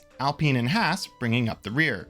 Alpine must have felt that Pierre's podium in the last race was too much success, and they needed to remind the French drivers where Renault belongs in the world of motorsport. And then Haas, for whatever reason, decided to bust out their 2021 spec cars. AlphaTauri, on the other hand, did the honorable thing and offed Yuki's car during the formation lap to save him the shame of being outperformed yet again by literal fetus Liam Lawson. And of course, Max Verstappen won a record 10 races in a row today, surpassing Sebastian Vettel's record of 9. After the race, Max was asked if he had received any messages from Vettel, but Max replied that he hadn't seen his phone yet, so we'll see.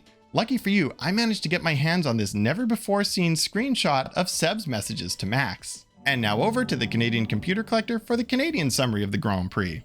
Anyone who's owned a high-performance PC can tell you they're a lot like race cars. They're fast as hell, but they're always breaking down. Yuki's car breaking down on the formation lap was unfortunate, but it happened. The crazy part this season, though, is that it doesn't seem to be happening for Max. Clearly they're tuning the car down or something, but his reliability has been unbelievable. And I do mean unbelievable, as in, I don't believe it. You think other teams are catching up to Red Bull because Red Bull stopped developing their car? Just think back to when you used to play video games with your older brother and you were almost beating him. Then think about how fond you are of those memories, until years later when you see him playing video games with your youngest cousin and he's clearly sandbagging it to make it fun for him. But given that my brother wrote this script, I'm now just finding out that he's onto me and knows that I was never actually going to let him win at Simpsons Hit and Run. I was just trying to make it close enough that he wouldn't quit playing. And that's exactly what Red Bull's doing. Don't think for a second they won't turn that engine up when other teams start to threaten their perfect victory record this season. They're just tuning it down to avoid a DNF. They're managing the gap so that when people start crying for regulation changes, they can look at every race and say, oh, look how close they were. We weren't winning by that much. Despite the fact that at any point they could have pulled another 30 seconds if they wanted to. So just remember, as an older brother who is further along in development than you never had a chance, and you never will, unless you advocate for rules changes to level out the playing field. And now back to your regularly scheduled programming. And now for the poll of the week. This one's a fun one. I asked, if an F1 driver or team got caught paying a cloud seeding company to try to make it rain during a race, should that be allowed? And 67% of respondents said that should not be allowed, while 33% think it should. This is a really interesting one because, as some brilliant armchair analyst pointed out, there's no rule saying that you can't do that.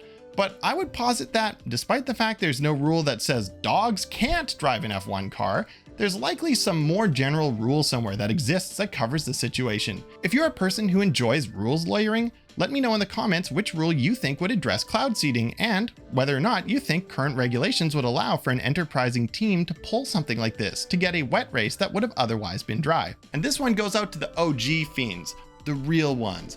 The ones that have been around since I was saying, let's be fiends together at the end of every video. A joke with just enough spice to give you the ring of fire after your next dump. Alex Albon managed to keep both McLarens behind him for the entire race, admitting to Lando during the post-race show that their actual race strategy was to keep both McLarens specifically behind them for the entire race. In other words, Alex Albon has the balls to say to Lando's face on live TV that his actual race strategy was to shit down his throat, specifically. Caught you a lot there. You will. In a Ascari? Yeah, that's where you need balls, so. Support the channel by joining my Patreon. Carlos Sainz, oh yeah. Smooth operator, Carlos Sainz. Carlos Sainz. I want to be like Carlos. Oh my god, that race was so good. Carlos Sainz proved he's the protagonist when he used the power of friendship to win the Singapore Grand Prix. The Singapore Grand Prix was definitely the best race of 2023 so far, and it showed just how close and exciting the racing can be when you remove Red Bull from the equation. And by removed from the equation, I mean not on the podium, because that's about the closest we can get given the dominance of the RB19. There are teams that would kill to place 5th and 8th, but for Red Bull, that's the worst they've done all season. Nobody seems to understand why Red Bull's car was so squirrely this weekend, but I have a hunch that it has something to do with what it did the last time it was in Singapore. Speaking of rusty trombones, I spent the last 10 laps of this race jerking off George Russell, talking about how he's been putting Hamilton to shame, saying things like, he's not the future, he's the now. And then good old Jorpedo goes and does his best Dale Earnhardt impression and shows us why Lewis is still the top dog at Mercedes. They say it's quite hard to pass in Singapore, to which Lewis Hamilton replied, actually it's quite easy to gain positions in Singapore, just not on track. But Lewis wasn't the only guy in a dick measuring contest this race day. Carlos Sainz walked all over Ferrari's golden boy, strutted straight from pole to victory, stopping along the way to help out his former teammate and current rival Lando Norris by giving him DRS so he would have enough pace in hand to fight off the charging Mercedes for both of them, giving them both a better finish than if they hadn't cooperated. When the race engineer came on the radio to tell him that Lando 0.8 behind, 0.8 with DRS, Carlos responded with, we got to witness Carlos Sainz warp Digivolve into his ultimate form. If you listen to that radio message closely, you can actually hear the exact moment his erection bursts through his race suit and starts flicking the brake balance switch for him. But our boy Carlos had some competition for girthiest erection this weekend. I can't imagine a feeling more arousing than being released on fresh tires, in clean air, and to be closing the gap to the race leader by seconds per lap. But then if you're Lewis, you end up getting stuck behind your teammate who's starting to struggle, and then, on the last lap, he ends up wiping out, handing you the podium. Honestly, I was surprised Lewis didn't just roll over and fall asleep after that climax. Just kidding, I'm sure Lewis is all about the aftercare. But when Lewis was up on that podium, it looked like he was going to cry, but didn't have enough fluids in his body. And I understand, because after watching that race, I too didn't have any fluids left in my body.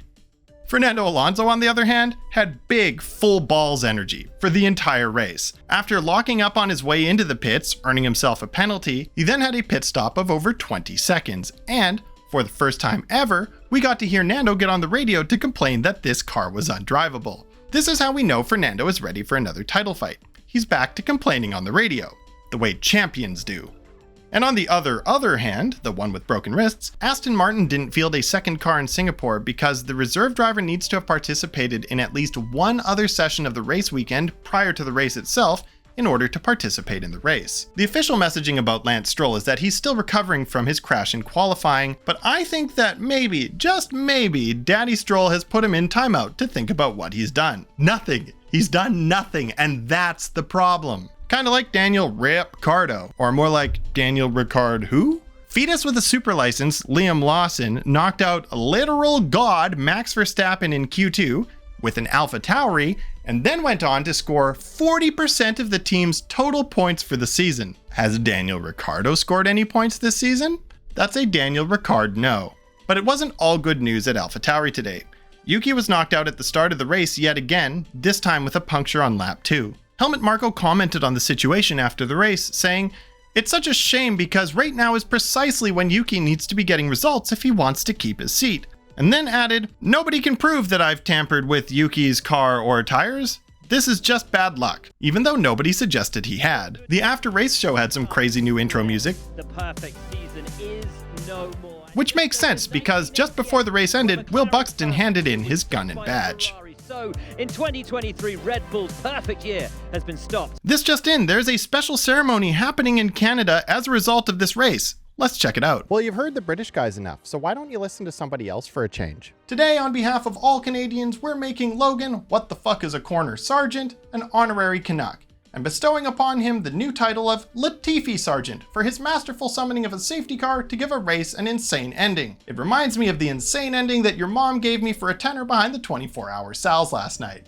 And now back to your regularly scheduled programming. For the poll of the week, I asked, Max starts in 11th tomorrow. How you feeling? 31% of you said, lol, Max plus RB19 will win from anywhere, while 69%, nice, of respondents said he might not actually win for once, which means 31% of people will be upset that the 10-race streak is broken, while 69% of us are just dreading the start of the next streak of unbroken race wins. I do want to say though, to everybody who thinks this race is a sign that Red Bull's dominance is coming to an end, their car has been the best car at 14 of the 15 tracks this season. Even if their car was absolute dog shit at the remaining tracks, they would still have the drivers and constructors championships comfortably in hand. It makes me laugh when I think about how, for years to come, people are going to look back on this season as if it was legendary, as if it was one of the greatest because of all the records that were set, but they won't realize that for those of us living it, it's kind of a joke. I don't care if you love Max or hate him, there is no denying this title. Frankly, this season was over before it started because of Max. Checo couldn't do what he's done in that car, and Checo is a damn solid driver. If Checo was the top driver at Red Bull, this would actually be one of the most competitive seasons since 2012. But Checo isn't the best driver at Red Bull, and anybody who bets against Max to win a race this season is stupid. I don't care that he didn't win today. I'm not ashamed to admit that I predicted a Max win because it's a safe bet, regardless of where he starts on the grid. Now, before we do the spicy joke of the week, please take a look at the meme on screen. If this bothers you, the next joke is not for you. Liberty Media once again did a kids broadcast with head of Formula One Stefano Domenicali remarking, F1 Kids is a great example of Formula One pushing the boundaries to find new and innovative ways to connect with our fans. What he neglected to mention was that the innovation is child labor, and what they're pushing was the boundaries of labor ethics. P2, P3. Incredible, well done everyone. Insane! Double podium. 2 of us up there, we're coming. We're coming for Red Bull. Following a double McLaren podium in Suzuka, Lando Norris announced over the radio, "We're coming for Red Bull." Also coming for Red Bull this weekend, the Dutch. If you're new here, get subscribed. Now let's take the piss out of this race. Following the Japanese Grand Prix, McLaren was celebrating a double podium, while Red Bull took the Constructors' Championship, or more accurately, Max did, as he executed a flawless weekend from pole to victory. Checo, on the other hand, had a race so bad he had to get back in the car after he had already retired to go back out there and try to unfuck his next race. But we'll talk more about that later. Lando Norris referred to being in the cooldown room as being on Max's podcast, to which Max responded that he hates podcasts because they make him fall asleep. Meanwhile, ASMR fans around the world like podcasts because they put them to sleep. Following his third place finish in Japan, Oscar Piastri became the first rookie to stand on the podium since Lance Stroll in 2017. But it must have been disappointing for him because he qualified ahead of his teammate but finished behind him. But even worse was how Lando got past him. Lando's radio messages when he was stuck behind Oscar were so passive-aggressive and petulant that I could have sworn it was Lewis on the radio to McLaren. Lewis was also on the radio griping to his team near the end of the race because they waited too long to let him by George, so he didn't have enough time to go after Leclerc. So instead, they tried to use him to give Russell DRS to defend against Sainz, to which Carlos promptly replied, "You dare use my own spells against me, Potter," and promptly passed George anyway. When Hamilton got back on the radio to ask his team why they even bothered wasting all that time, it occurred to me, Mercedes strategists are just as bad as Ferraris. The only difference is that Mercedes had their engineering departments covering for them for the last decade. Alonso's team radio, on the other hand, was just straight up aggressive. Following his early pit stop, he got on the radio to accuse his team of throwing him to the lions, which Will Buxton called Shakespearean. More accurately, I'd say it's more like those Family Guy characters who've lived in the US almost long enough to sound American. Yeah, they really bloodied your race with that pit stop. I know, they threw me to the lions. But I don't blame Alonso for being pissy. He slipped from second to fourth in the championship through no fault of his own. The team has basically just been outdeveloped. But at least he isn't getting all desperate on track and making stupid dives down the inside because he's worried about losing his seat. Speaking of which, there's actually somebody here who really wants to talk about Checo. Well, you've heard the British guys enough, so why don't you listen to somebody else for a change? Checo launched his new cologne this weekend, The Scent of Desperation, and it's so strong that I can smell it from all the way over here in Canada. After Perez picked up a penalty for using his Red Bull as a battering ram, he ended up having to retire due to damage from 2 separate collisions. But after he had retired, he ended up being assigned a penalty, so despite the fact that his car was supposedly too damaged to complete the race, they end up sending him back out there to complete the penalty so it doesn't become a grid penalty in the next race. Is it just me, or does it seem insane that the FIA didn't just allow but endorse them to go back out to serve the penalty? I had stricter rules against this sort of thing in my recreational dodgeball league. I thought the whole point of a penalty was to give the offending driver tangible consequences for damaging the race of someone else, but it seems like the FIA are treating it as if the point of the penalty is to sit motionless in a pit lane while there's a race going on. Let me put it in simpler terms. It would be like if I called the tax office and got permission to list your mom as a dependent because she calls me daddy. And now back to your regularly scheduled programming. For the poll of the week, I asked, should Williams replace Logan Sargent with Liam Lawson for 2024? 90% of respondents said, give the Kiwi a shot, while 10% said, that's America's seat. But that's boring because everyone knew how that poll was going to turn out, so let's talk about the one I did earlier in the week, to see if you could distinguish Charles Leclerc from Diddy Kong. Frankly, given the fact that he's a little dude who wears a red cap, is sometimes the protagonist but often playing second fiddle, not to mention that we never see them in the same room together, I think it's fair to say that Charles Leclerc is Diddy Kong. I mean, sure, he did finish ahead of his teammate in this race, but basically everything you could consider an achievement by Ferrari this season has been achieved by donkey science. And now on to the spicy joke of the week. Yuki Tsunoda has signed a contract with AlphaTauri for 2024 and Liam Lawson didn't, so Lawson clapped back by finishing ahead of Yuki at his home race. Helmut Marko wanted to comment on the situation, but Christian Horner foresaw this and Gerald's gamed him to prevent him from saying something racist. Qatar was an absolute embarrassment, which somehow produced a very exciting race as a result. Welcome to Race Weekend Update. Let's talk about the farce we all just witnessed. Real talk for a moment, there needs to be a temperature limit put in place for races. I don't feel well, man. Logan Sargent's literally the only driver fighting for his career right now, and you could hear in his voice that he did not want to retire, but was literally physically incapable of continuing to drive a race car. This guy is incredibly fit. In fact, all of these drivers are in peak physical shape, so you can't just tell them to go do more conditioning. They already did intense physical conditioning for the heat of Singapore. And this was worse. I want to watch racing competitions. I'm not interested in watching who can endure the most heat torture. Between Logan Sargent ending up in the med center and Alonso's car lighting a literal fire under his ass, Formula One is at risk of becoming entertainment on the same level as two drunk guys at a party insisting they could handle being waterboarded, and then things getting out of hand when the shit disturber in the group gets out a towel. And don't get me started on the tires. Just kidding. Get me started on the tires. I want to roast Pirelli, but somehow their ineptitude created for a really exciting and dynamic race. As it turns out, a three-stopper with prescribed tire life is actually quite exciting and creates for a lot more strategy than the one-stop snooze fests we were seeing just a couple years ago. But here's the thing. If this was a close championship fight, people would not have been so accommodating. Let's be honest, if Max didn't walk in his championship on Saturday and instead was in a close title fight with Lewis where they were within a few points of each other, and then Pirelli announced that not only do they need to change the format, but the actual physical track itself, people would be pissed. The camp whose driver won would be happy, and the fans whose driver lost would be calling for the race director's head. Abu Dhabi 2021, anybody? It was completely ridiculous, but we all know why they did what they did. Everyone knew this had the potential to become this generation's 2005 United States Grand Prix. As it turns out, the FIA, unlike Ferrari, is capable of learning from past mistakes. And with flashbacks of Indianapolis 05 in their head, they decided that a hasty track and format change was preferable to most of the grid refusing to race for safety reasons. While I agree with the FIA, for the tire situation, I still think they fucked up, because they still should have postponed or canceled the race for safety reasons. Because of the heat. It was just too hot. All of the drivers said it was the worst they've ever experienced.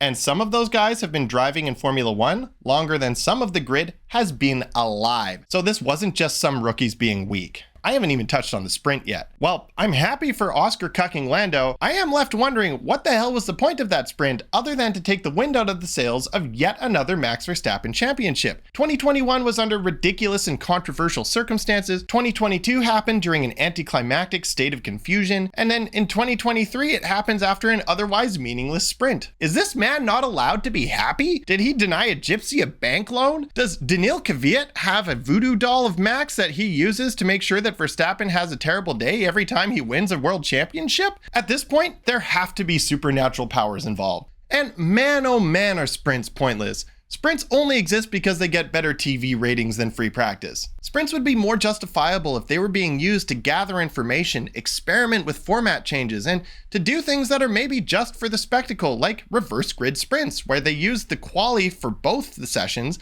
and then they do the reverse grid order for the sprint. I want to like them, but they feel like squandered opportunity. It feels like the half-assed lockdowns we did during the Panini, where you get almost all the stress of doing the thing properly with almost none of the benefits. So basically, what I'm saying is they need to either commit or give up on them entirely. And speaking of Canadian failures, well, you've heard the British guys enough, so why don't you listen to somebody else for a change? As much as I'd love to talk about how Lance Stroll is an embarrassment, it's Canadian Thanksgiving this weekend, so I'm gonna let him relax on the couch and enjoy some CFL. Instead, I'm gonna rip on Lulu. What a chud! Getting all whiny on the race before it even starts? Oh, I'm a sitting duck to all these guys. Is that the champion's mindset that you teach in your masterclass? Jesus, face fucking Christ. I'd rather see him chin wagging than filling his visor with all those little bitch tears. Are you not in it to win it? 'Cause George is. Jorpedo may have earned his nickname Osama bin Russell because he yeets it into the corners, but at least he doesn't have the stink of desperation on him the way Hammy Boy does. Hamzy, you need to give your balls such a big tug, you'll be needing a Jill strap for your next race. And now back to your regularly scheduled programming. For the poll of the week, I asked, which team has the strongest pair of drivers? Mercedes, McLaren, or Ferrari? And this is the most damning poll I've done because at the start of the season, it was no question Mercedes. Lewis still seemed to be at the top of his game, and George was the most recent driver to have beaten Max in a race. Nobody else had such a great, proven pair. But this season, McLaren getting their shit together has really allowed for their boy wonders to shine. Piastri winning the sprint and embarrassing Lando was sweeter for me than watching Max take ship number 3. 2023 Max is better than both drivers of almost any team combined, but that doesn't make up for Perez being a boat anchor. So that's why Red Bull, for obvious reasons, didn't make the list. Somebody needs to get Checo a coloring book so he can learn to stay between the lines. And Carlos Sainz has stepped up his game considerably since the summer break, which is the only reason why they're even in this conversation. Mercedes went into this race with 2 cars to Ferrari's 1, thanks to Italian engineering, but Lewis squandered that advantage almost immediately and almost took them both out, which would have completely swung it around the other way to where Ferrari would now have a one-car advantage over Mercedes in this race, something you absolutely cannot do this close to the end of the season when you're duking it out in a really tight fight for second place in the championship.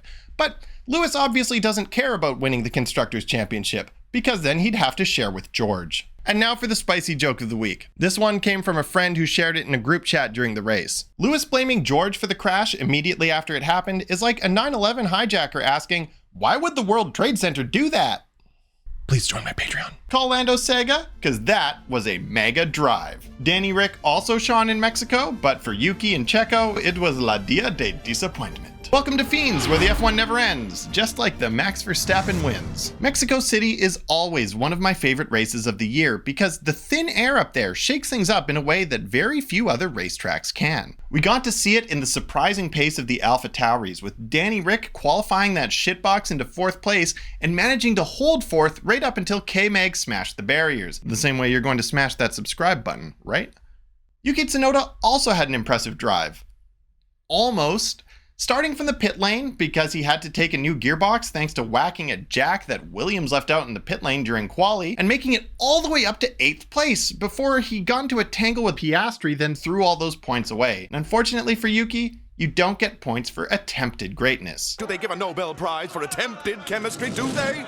Nobody knows that better than Lando Norris, who's been on a Checo tier run of fucking up quali, then having great race pace on Sunday, starting 10th and finishing 3rd in Qatar, and then in Mexico starting 19th and finishing 5th. His pace in that McLaren is unreal, and when Lando can string together a good quali and race like he did in Austin, he's looking like a contender for the next title fight. But when he has performances like he did in Mexico, he's looking more like a contender for the next number 2 driver at Red Bull for Max to cuck. And we can't talk about Mexico without talking about their golden boy, Sergio Perez, who once again made a desperate maneuver and cost himself the entire race. But I can understand why he turned into Leclerc. He was obviously distracted by the honey badger coming for his seat. Nobody was expecting AlphaTauri to be as competitive as they were in Mexico. And while what Danny Rick was doing right up until the red flag was impressive, even more impressive was Yuki Tsunoda tearing up the field. 19th to 8th in a car that has been the slowest of all the cars all season is just as impressive as qualifying in 4th and holding on to 4th place. But then Yuki did what Yuki does and got himself in trouble and then raged about it. But that's the problem. Yuki isn't a barbarian in Dungeons & Dragons, so raging does nothing to protect him from damage. But then sometimes a little damage makes you even quicker.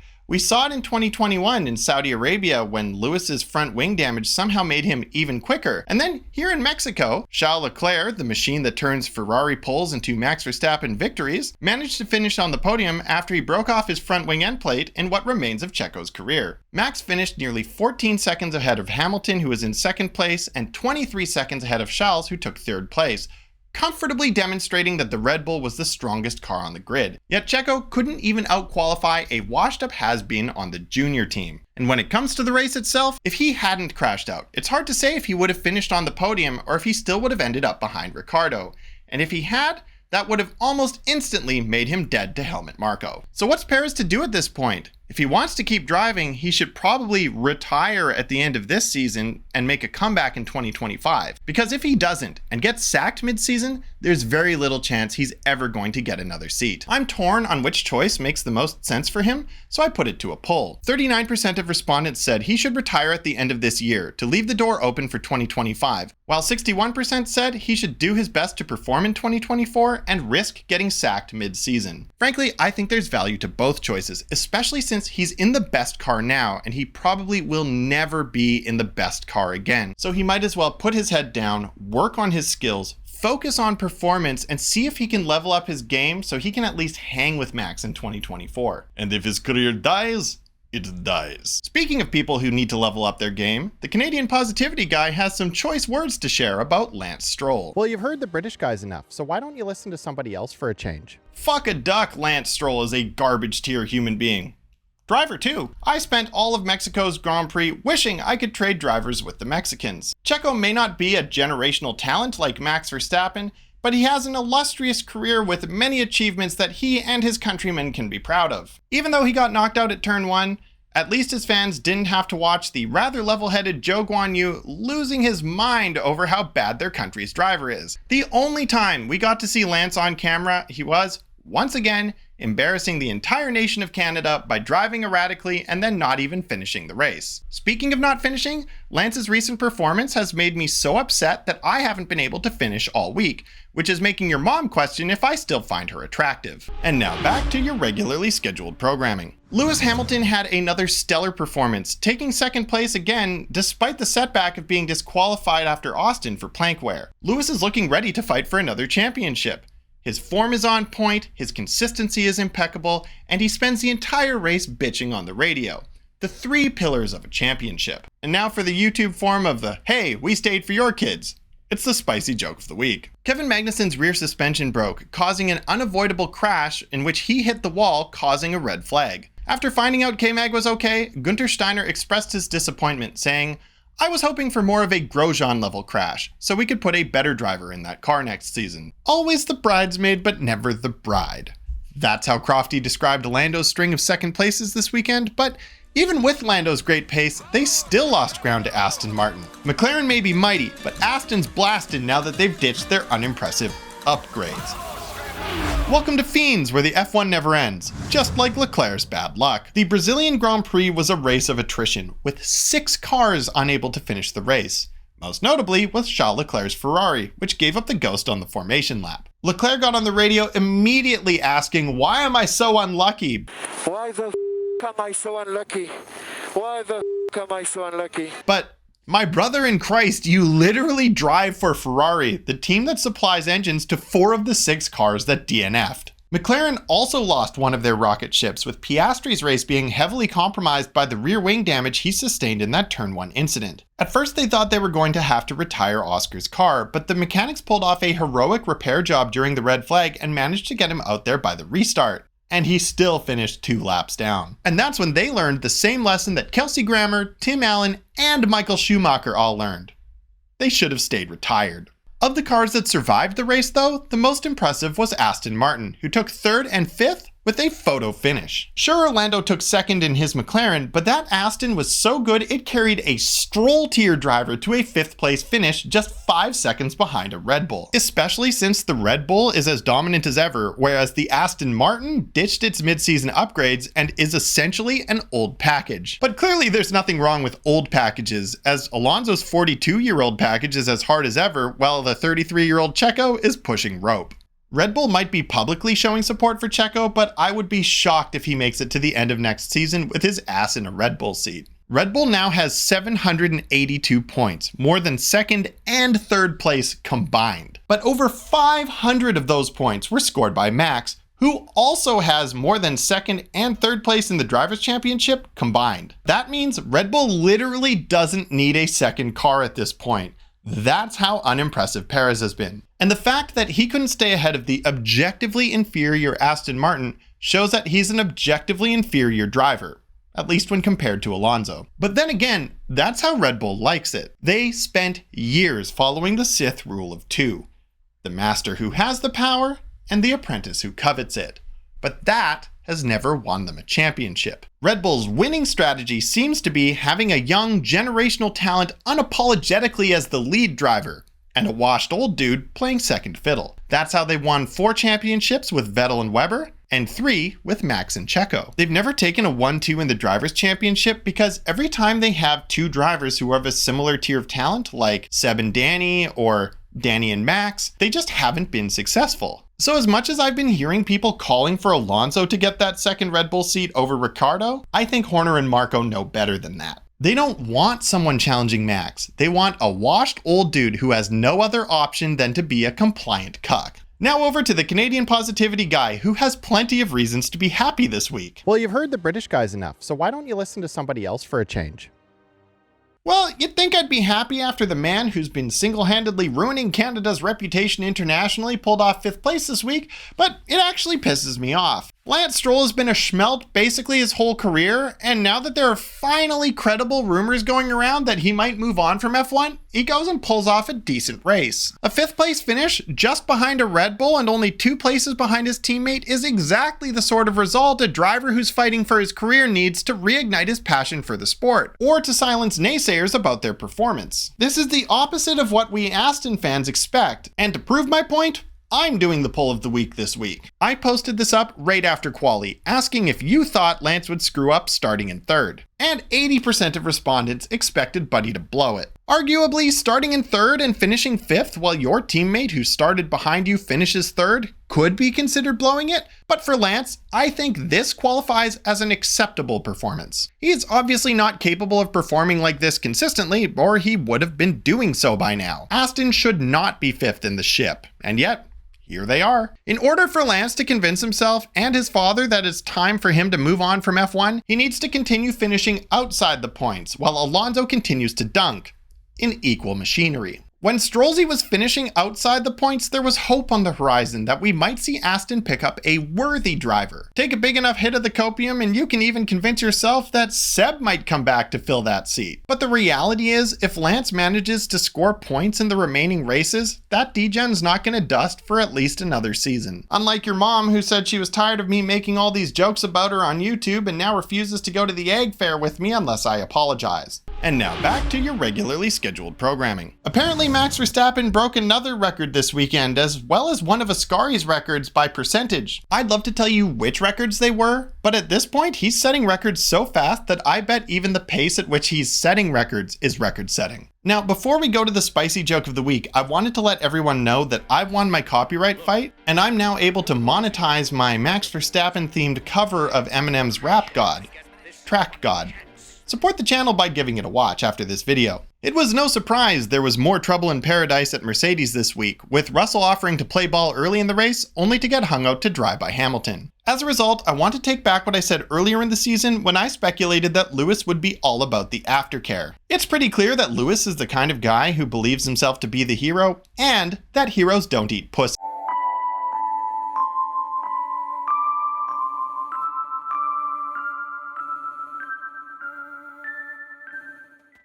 The Las Vegas Grand Prix is supposed to be gunning for Monaco's place as the crown jewel of Formula One. But then again, so is Miami.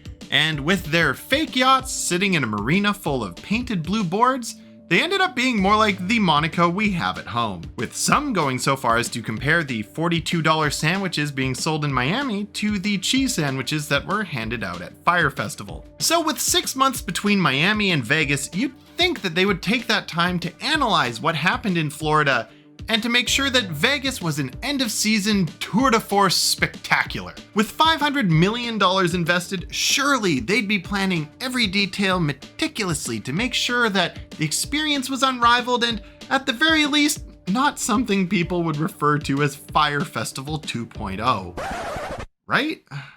Welcome to Fiends, where the F1 never ends, unlike Vegas, where it ends and you don't get a refund. The Las Vegas Grand Prix has never made sense to anyone outside of a coke-fueled board meeting because, let's be honest, the main appeal of the whole thing is, wouldn't it be cool to see F1 cars driving down the Las Vegas Strip?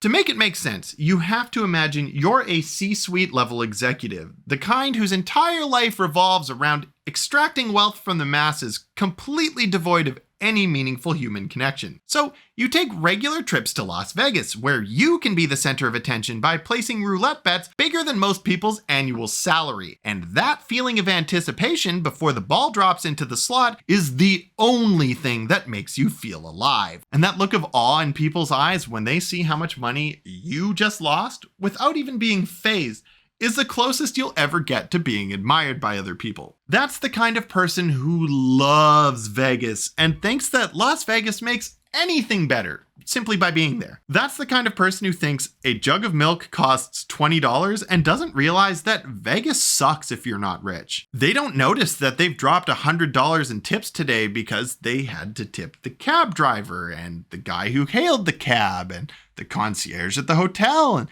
the server at brunch, the dealer at the poker table, the waitress who brought drinks to the poker table, the street performer on the corner, and so on and so forth. That's the kind of guy who walks out onto the Vegas Strip feeling like a big shot and looks around at the city of sin built in the middle of the Nevada desert and doesn't see it as a testament to the arrogance of mankind. No, they see it as a monument to the excesses of capitalism. And because they've been winning at capitalism, they want to integrate it into anything they possibly can. So they spent $500 million making a racetrack that looks like a dead pig.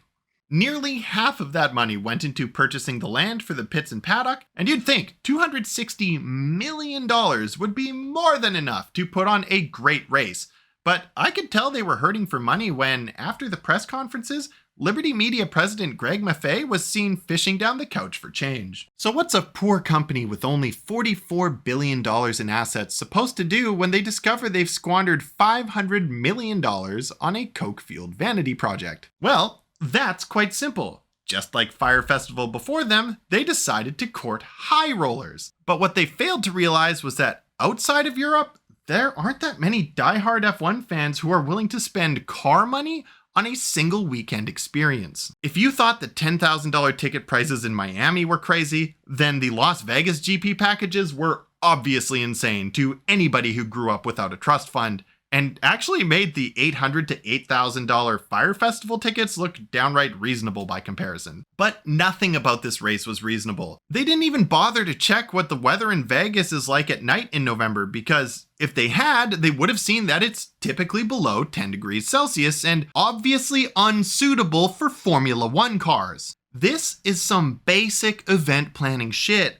but unlike Fyre Festival, the event planner can't just offer to suck some guy off to fix it.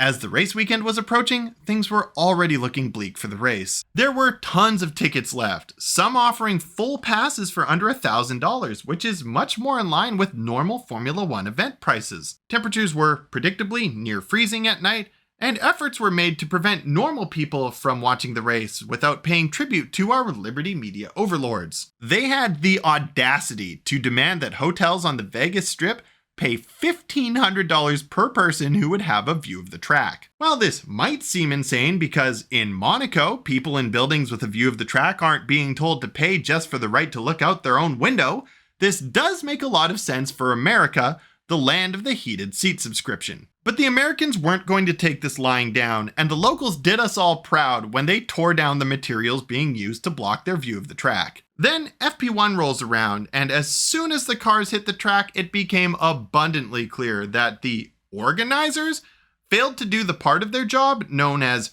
organizing. Given that they insisted the race include the Las Vegas Strip, they were only able to book it at night.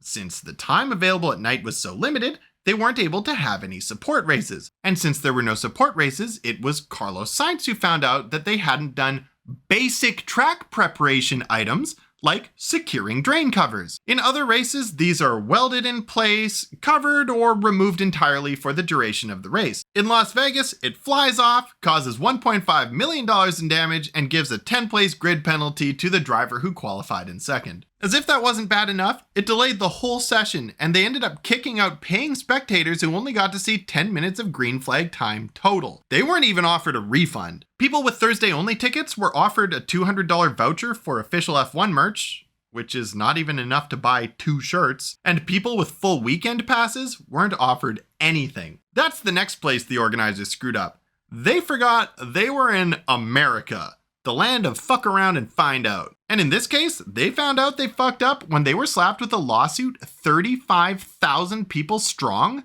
the next day. You see, that's the problem when you try to cater to the rich instead of the masses.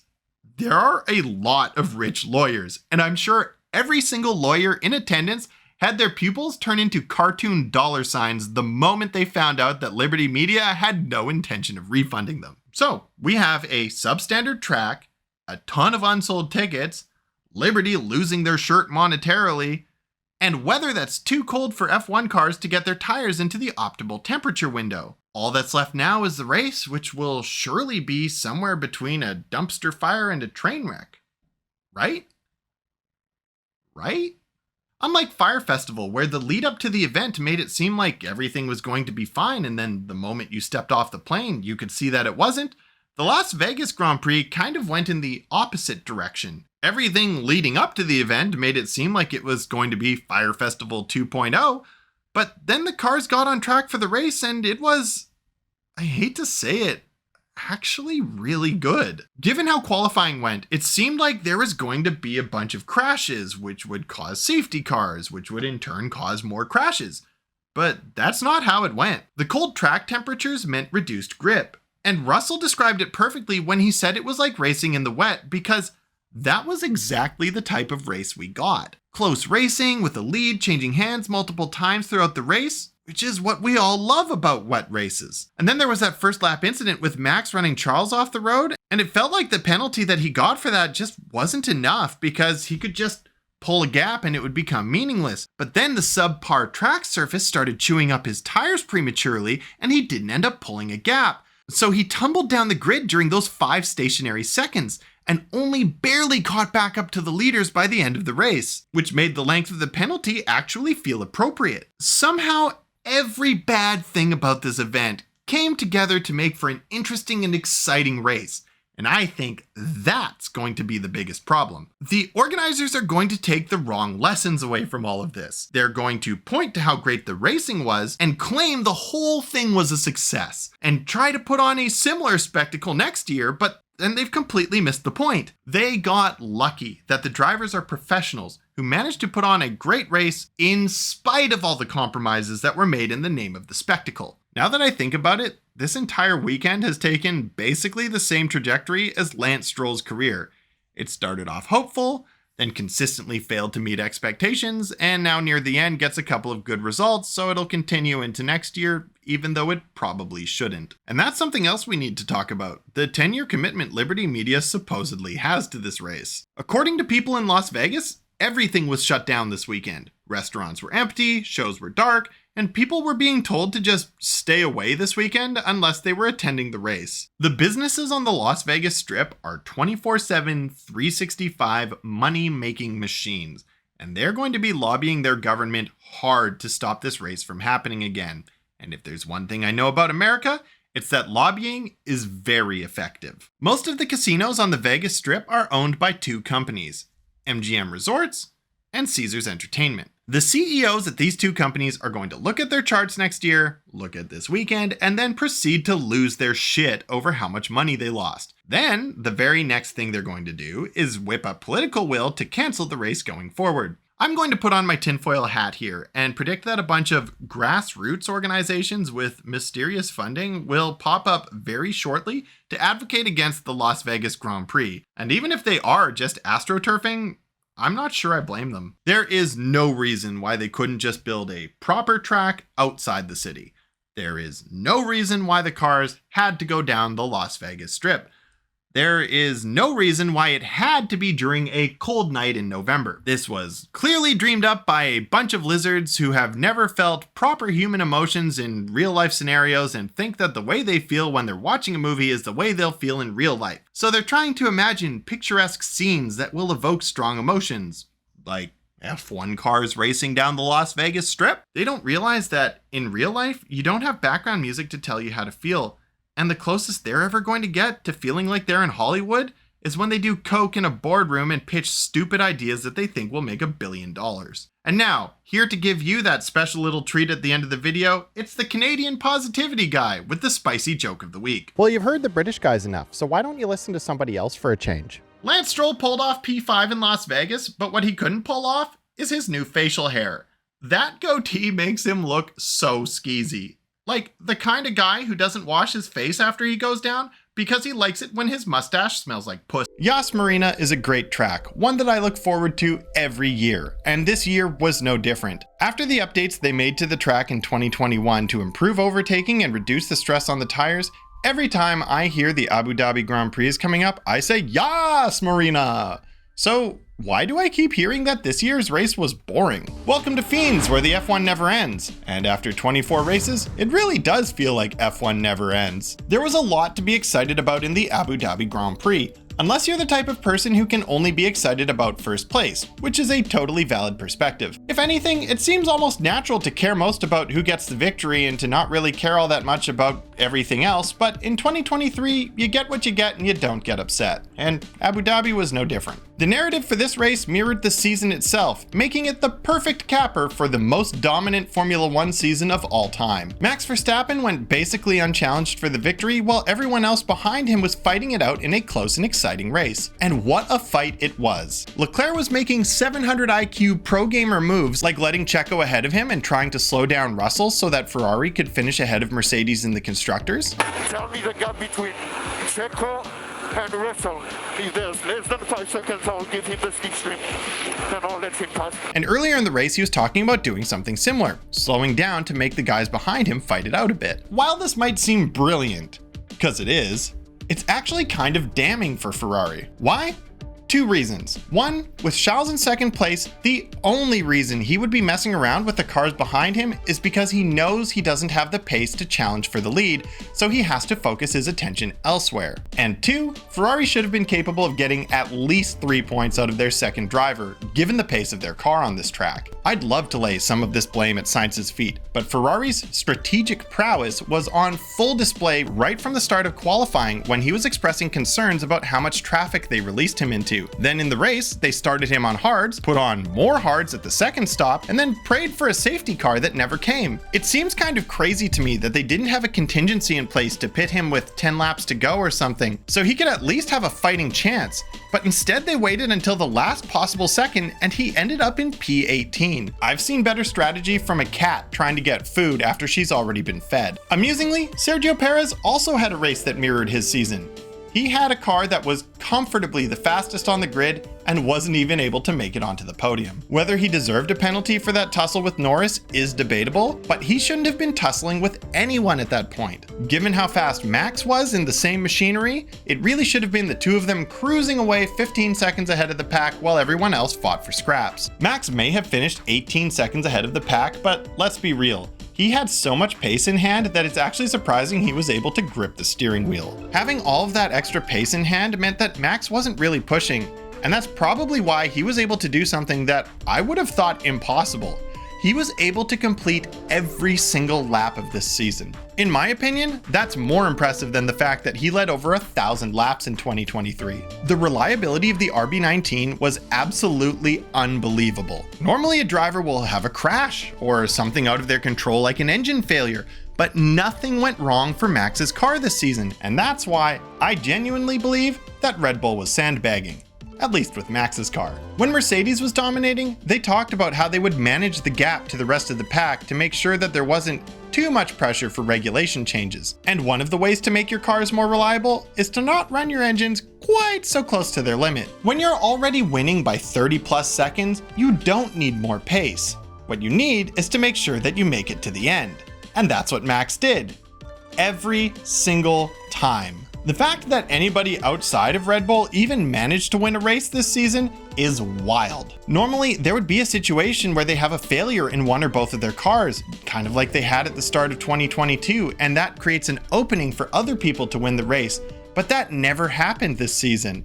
Actually, over the course of this entire year, and with almost the same amount of mileage driven, Red Bull's 1100 horsepower Formula 1 race car turned out to be more reliable than my 160 horsepower road car. It's incredible that they were able to make it all the way to the end of the season without a single failure. Almost as incredible is the fact that Williams was able to make it to the end of this season without even confirming who their second driver is for next year. And on the subject of drivers who shouldn't be around next year, we've got the Canadian positivity guy here with some thoughts on Lance Stroll. Well, you've heard the British guys enough, so why don't you listen to somebody else for a change? 5th place in the constructors.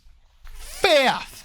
The entire Aston Martin factory needs to have the "I'm not angry, I'm just disappointed" conversation with their boss's son. Lance Stroll having a contract means the nepotism in him is so strong they could actually start harvesting it and selling it as an injectable shot called Nepo Provera. Surprisingly, it works pretty well as birth control. If Lance was even half the driver that Fernando is, he would have 103 points and Aston Martin would be 4th in the Constructors. But Lance only got 76 points, meaning he's actually only 36% the driver his teammate is. They have clearly picked up some talented people for the team, and the improvement in their car's pace shows that. But in a competitive environment, you need to be maximizing results to retain top talent.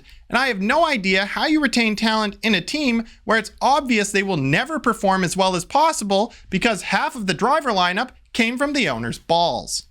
And now back to your regularly scheduled programming. For the poll of the week, this week I asked, is Max Verstappen going to dominate 2024 as well? Of the 1,000 people who responded, 36% said yes, Max will go unchallenged. 57% said yes, but it wouldn't be as bad as 2023.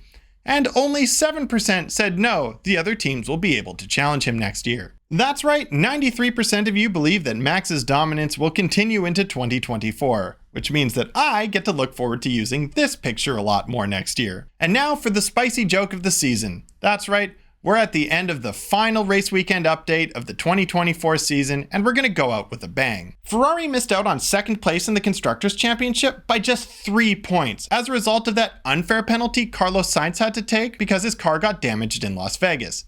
But let's be real, Carlos Sainz isn't the first guy to experience lasting consequences as a result of getting fucked while on a work trip to Vegas.